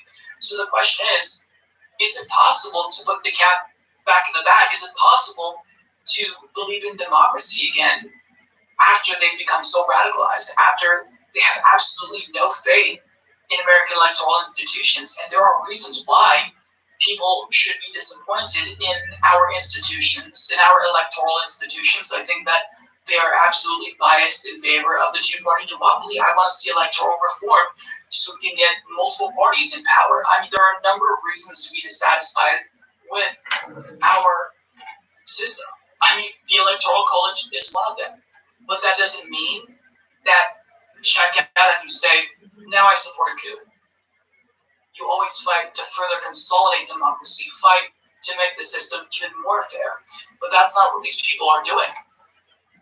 And so this culture of pro-democracy and support for democracy and support the outcome of elections, even if the person who you want to win loses, that's going away quickly. In the span of a year, it's diminished, something that America has taken centuries to cultivate. So how how do we move forward? That's a genuine question that I don't have the answer to, but right now, just seeing this, it's soul crushing.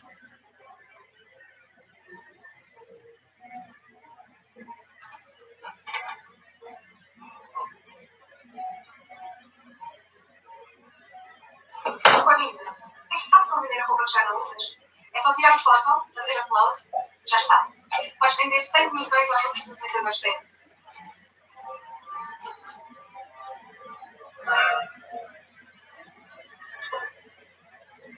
Hello. It's approximately 4,000 feet outside of Washington right now. So if I look sweaty or people are saying, hey, why are you screaming? Shut up. No, I will not scream. I will not be able to chat in this way. The blue light behind me is actually making flames outside of the fire that's really hot. That's when my fellow gas drain instead of the version of electric. Let's just get on. Okay, anyway, never want the last terrible weather.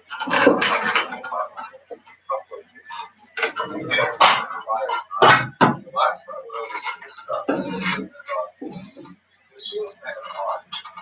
He was going over this video, and it was like, hey, here it is.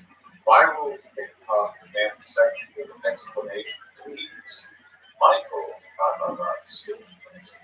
And I remember the content of that movie, so that's so obvious, but very online.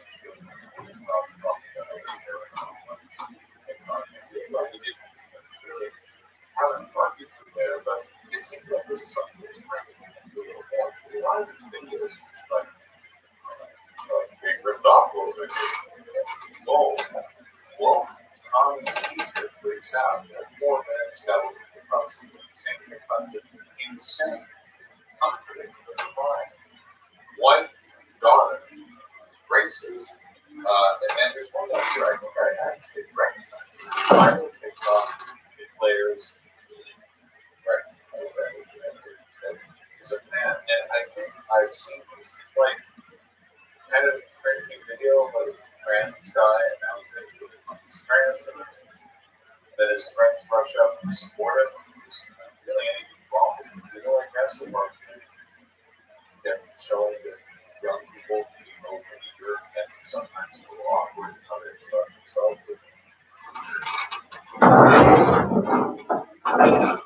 I mean, you can see it, I don't know why I'm not just showing it, but assuming everyone else is I've actually looked at the video and I've checked it. Hold on, hold on. I don't know if it's non-binary or He-Day tips. Okay, and then everyone cheers. Look. It's sweet that someone runs up, and then I think he says that his mom doesn't understand. Yeah. Every time I go home, and no one realizes how hurtful it is. It's like a slap in the face. So I don't know if this is some kind of like student group or if there's an adult right here. I don't really know the context of this one. Something actually. This is actually something that I noticed. This is a long-standing perspective, right? But by long-standing, I mean probably more than that. That when there's something they don't like, sometimes in this case it's eating trans, eating, and sometimes it's the very existence of life. Whatever. When there's something that they're conservative with, like very often instead of arguing the point, they'll try to find examples of people in the group they don't like because like socially objectable. So for example, the trans will look, and you see this all the time on program. What they'll do is they'll pretend they have like these really well thought out, grounded arguments against transgender. Then when you look at the content of these, they'll find like an unattractive trans woman and just drag them for like 20 minutes. And none of the arguments that they supposedly have present in this drag is just be really, really deep. And look, hey, nothing nothing wrong with anything you don't like, right? But it's if the reason you don't like them is they're part of the minority, and if you have like good arguments against them, but you never actually use those arguments in actual demonstration of your empathy towards that group. It kind of shows that you don't actually have those arguments, or it's kind of like a mock day. The actual stuff is just like harassment, but then you challenge them and go back up and like serious, very well thought out arguments they don't actually ever talk about. As a general rule, if a person wants to have like well-used arguments about any social circumstance, then you could really sort of yes, if we all, they don't they the argument before that. It reminds me a little bit of some of the like the far right race, this one literally like, oh, I'm not a racist actually. I have a principled set of positions on racism.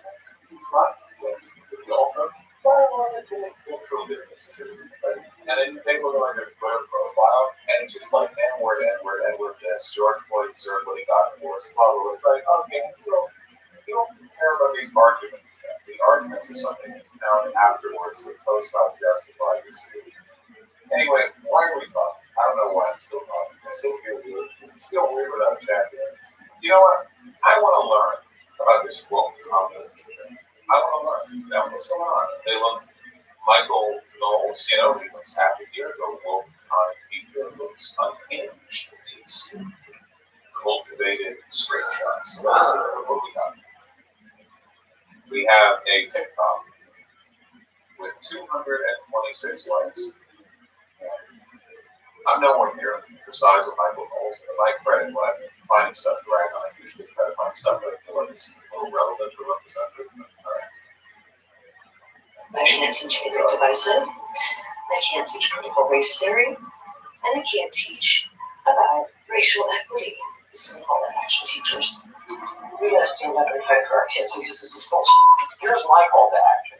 Fire that teacher. The teachers are not. Wait, hold on. Wait, nothing they said was commented. Well, hold on. Something that's very important to point out with regards to this teacher, okay? Very, very important. Unless you are a college professor, you already weren't teaching critical race theory, okay? And just to get be perfectly clear, because the conservatives, there's this retracted effort on their part to make critical race theory mean everything. Like saying that America's founding was rooted in racism. Well, that's critical race theory. No, it's not. No, it's not. Abolitionists were saying that 150 years ago. They weren't critical race theory. It's actually a very common thing. Oh, okay. Saying that people in America internalize racial biases, that we all have to confront those biases. That's critical race theory. No, it's not. No, that's not critical race theory. No. There are critical race theorists who believe that, but they don't drink water. Don't necessarily know the association. There's that comparison made it sound like I was comparing critical race theories. If only Shower University could do that. Imagine on the side of the screen a bunch of pepes and mask offs. But you understand what I mean. Just interpret my argument. Like you always do. Not happy. Teachers all over the country are not happy. Forget about Ron DeSantis for a second. They're not happy that the right is calling it critical race theory. Nobody's teaching critical race theory. Just went viral on TikTok. Expressed anti-racist. Wait, did you just say viral? Expressed. It was one teacher. Just went viral on that TikTok had like 200 likes. Maybe there's a future. Maybe the next TikTok will go viral. TikTok. Expressed anti-racist feeling that conservatives and parents are finally asserting their rights over their kids' education. This is the same TikTok from your 20s. It's like, bro, Michael, I don't know what kind of numbers you're getting on TikTok. I'm not saying I'm huge or anything, but that's not viral, actually. And it looks like she's getting ratio there, just judging by the number of comments. So, this isn't viral, This reminds me, like this tweet's been blowing up here. It's like a 60-like tweet from some random Twitter account saying something like that. Okay. You can disagree with the sentiment if you like, but don't lie about the morality, unless, again, I doubt it. Today is the first time our country has recognized Juneteenth as a national holiday, and yet I'm getting ready to go back to school in the fall, and my governor has put into place some. My governor, so I'm assuming this person lives in Florida, because DeSantis recently passed the laws and restrictions on, ridiculous legislation that many governors across the country put into place, such as I can't teach anything divisive, I can't teach critical race theory, and I can't teach about racial equity. This is in all public schools, colleges, and universities. So, teachers, in the past, very solid. we've been activists. After the shows last year, we really need to stand up and do this right for our kids right now. So, this is a call to action, teachers. We gotta stand up. I just had my finger leaning on the space bar. I am a professional. And fight for our kids because this is bullshit. We can't lie to them. Here's my call to action. Fire that teacher. Wait, you already... That teacher should lose her job. It's a 4-minute video. You don't need a stinger at the beginning. Academic freedom does not mean what you think it means. Oh, actually, I like how, so first of all, the laws that are being passed, like with DeSantis, are very, very explicit in like a political effort of silencing free speech. DeSantis is very big on silencing free speech. And this guy's saying that a professor should be fired, not for breaking the law, but for disagreeing with the law that conservative government implements. That's directly what he's saying right here. That she should be fired, not for doing anything illegal, just for simply saying that they should protest against that law. Michael knows. Why do you hate the Constitution? I'll ask him that in person. Michael, I will find out. Why do you hate the Constitution? I will find out. Okay. One answer. I'm a proponent of academic freedom in the sense that I believe scholars ought to be able to study what they want to study. But I'm an opponent of academic freedom if what that means is teachers are allowed to teach whatever they want. They're not. So actually, the way it works is that teachers generally have to follow a broad curriculum, and they're given leeway within that within certain parameters to adjust the class material as per their preferences.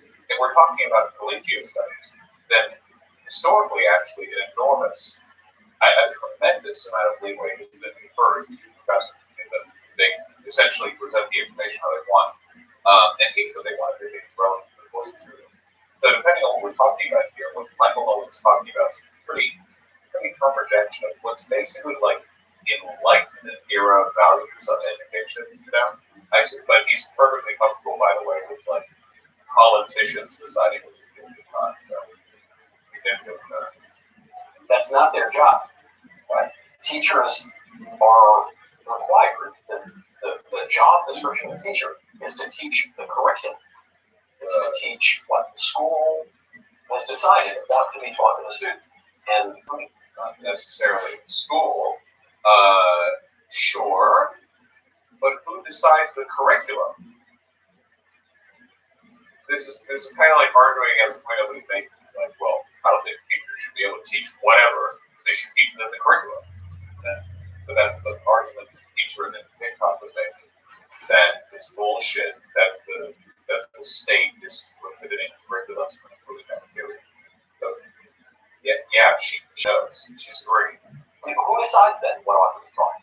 Well, it's the parents have some say, I think. The trustees have some say, but the people have some say. The teachers have some say in the way it's taught, and the school administrators do as well. It's not just the case that these radical leftists have the right to indoctrinate our students. Wow. All right, we threw a bunch of terminology in there. So first of all, the teacher wasn't making the argument that they should have a sole and single right to they were making the argument that if they dislike their curriculums, they should protest against it. They should get used to their right. Michael Knowles is not only a mentor, but is actively recommended Knowles protest against it's Michael Knowles. He probably doesn't. So clearly he's in favor of the idea that the world is unhappy with the way the system is run, organized, but against it when nature does that. Then it's actually radical leftist trying to indoctrinate the children. So don't be fooled by the language here. Michael Knowles is very explicitly against not only the balance of power in this situation, but against the very concept of the First Amendment. What he's talking about here, the idea that public educators should be fired for expressing disapproval of a political change to a long-standing system curriculum, that's pretty 1981. Insane theory, an insane ideology, such as critical race theory, such as everything else that she's describing. Such as critical race theory, such as everything else. He has no idea what he's talking about. Critical race theory is such a meaningless buzzword nowadays. By the way, they will say it's absolutely all these insane ideologies are children being taught, such as critical race theory and others. Oh yeah, you're very tapped into the language these days. That woman has no right to do that. That woman has no right to her job. And if she is now calling for activism and equity, or these are all just code words for radical leftism. Okay.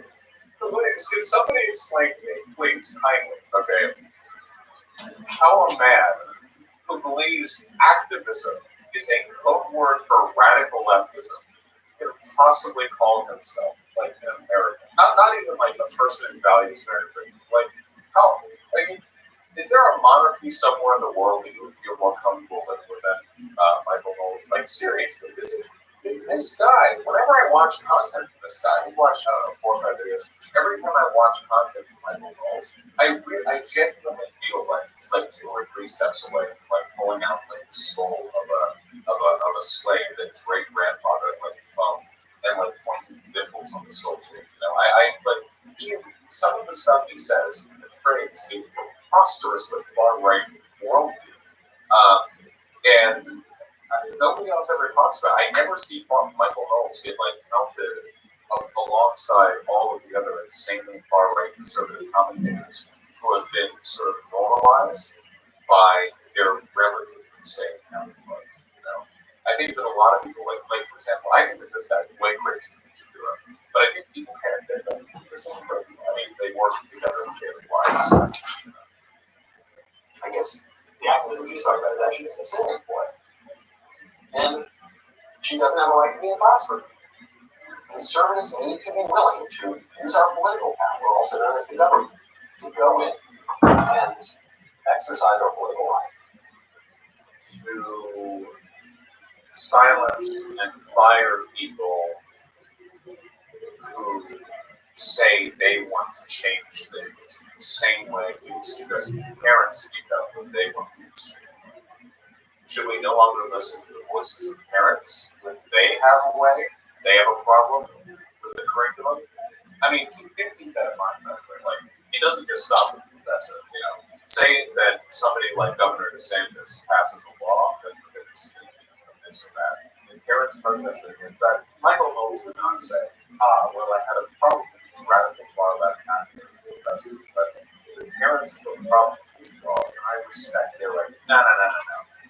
Michael Knowles would be praising the governor, sending in the SWAT team to break up during protests, and would probably call them anti-American communists. This is not about some indifferent belief in the right for parents to ensure the education of their children. It is an extremely dogmatic attempt to, essentially to ban the teaching of anti-racism, which is where they're going with all of this. All of the quote-unquote patriotic education that has been sort of but especially the ramping up the past 5 years, all of it has been more or less organized around the principle that children should be taught to be as mindlessly patriotic as possible, and one of the ways to facilitate this is to not teach them any of the pre-Spanish laws about history, which means inevitably downplaying the ignoring slavery.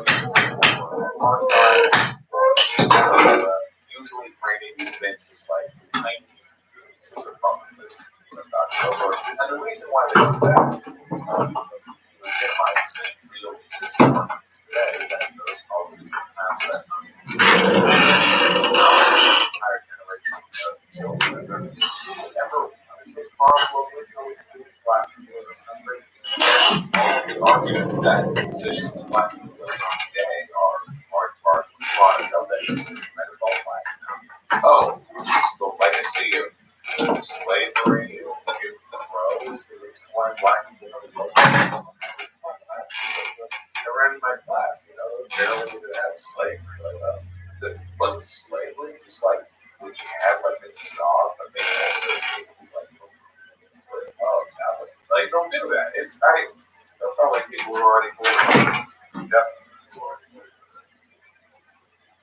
Okay, we need to be able to go in and teach teachers like that out of the classroom. We know strongly recommend a radical leftist teacher who's calling for activism, who's calling for pushing leftist ideology in contravention of the law to be fired. In contravention of the law. So keep in mind, again, he's literally like suggesting that protesting laws is the same as breaking those laws.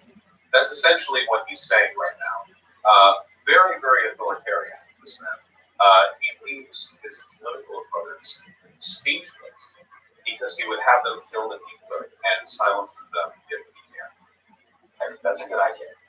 Hey, I'm glad you like that clip. We got a whole show. The title is Using Government for Good.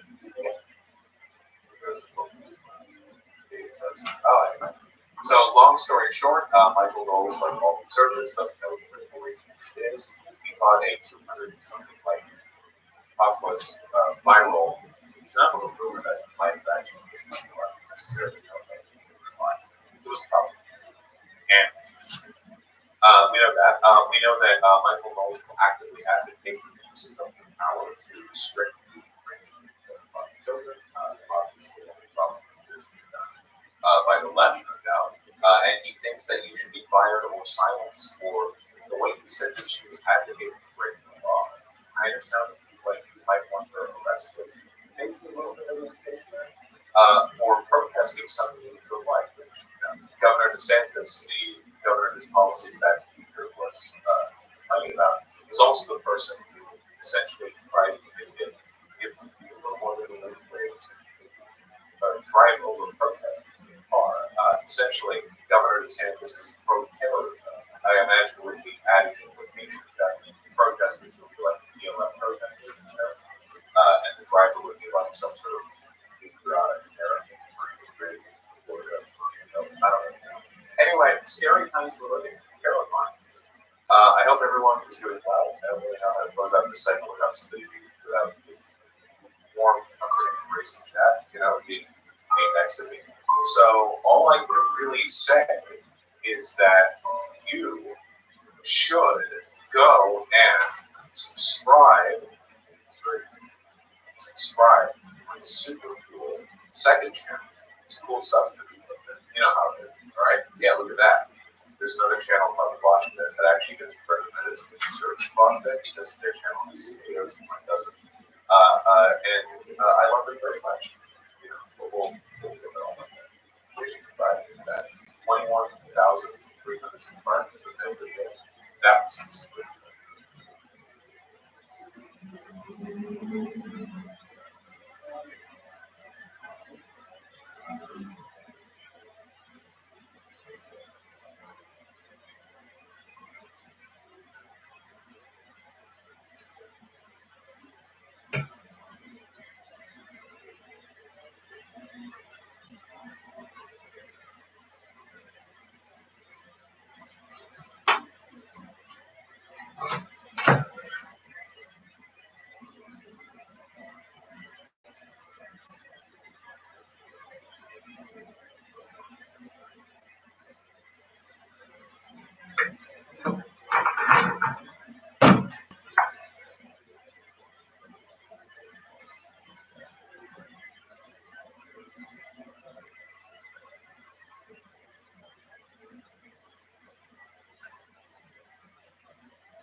Galera, hoje vídeos de pergunta e resposta. Eu respondendo perguntas que vocês me mandaram lá pelo Instagram.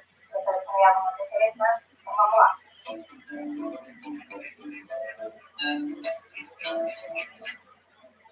Essa pergunta é do My Boring Heart. Vejo muita gente falar para o pessoal que queima lavando roupa suja no Twitter. Faz sentido isso? Realmente, né, gente, a militância do pessoal, eu incluso, eu costumo bater muita boca no Twitter e nas redes sociais sobre coisas que acontecem dentro do partido, que tem repercussão para fora. No geral, eu acho que isso é saudável, é importante, tratando de um partido amplo, que tem tendências internas, que tem independentes, e que não tem uma visão completamente única, sólida, sobre absolutamente tudo. É normal que a disputa seja feita também com a sociedade, mostrando que, olha, há apoio nessa outra ala não há apoio, para tentar ganhar força nessas discussões internas. O que me perturba nisso aí é quando a coisa realmente parte para desonestidade, para acusações, para calúnias, e para coisas muito sérias, realmente, infelizmente, a gente sabe que isso acontece. A gente que pega a disputa política e transforma em disputa pessoal, e aí acaba fazendo coisas que não deveria fazer, falando coisas na internet que podem prejudicar outras pessoas, ou até mesmo contando mentira e coisas assim. Mas aí eu acho que a gente está falando muito mais sobre como essas pessoas se comportam, muito menos sobre a importância de levar o realmente. Aí, galera, bom, a gente está aqui falando de bilionário, de problemas que eles causam, a gente já tem um favor sobre isso, eu já falei do Elon Musk aqui, eu já mostrei grandes bilionários brasileiros também. E aí, quando a gente faz esse tipo de vídeo, sempre aparecem aqui dois tipos de comentários. Um é gente que diz que a gente, na verdade, está falando isso porque a gente tem inveja de bilionário. E outro que não é nem assim, que na verdade nem todo bilionário é horrível. Existem bilionários muito bons por aí. O primeiro comentário, eu já falei dele lá no TikTok, a gente discute ele aqui no YouTube outro dia. E faz uma discussão mais longa sobre o que está por trás ali dos sonhos de bilionário. Mas o segundo comentário é basicamente porque nem todo bilionário, sabe o que é complicado nisso? Além de jogarem com nem todo bilionário, eles ainda jogam esse cara aqui como um exemplo de bondade, de quantidade, de caridade e tudo mais. Então, assim, sempre isso que a gente vai conversar hoje sobre o bilionário, usando como exemplo esse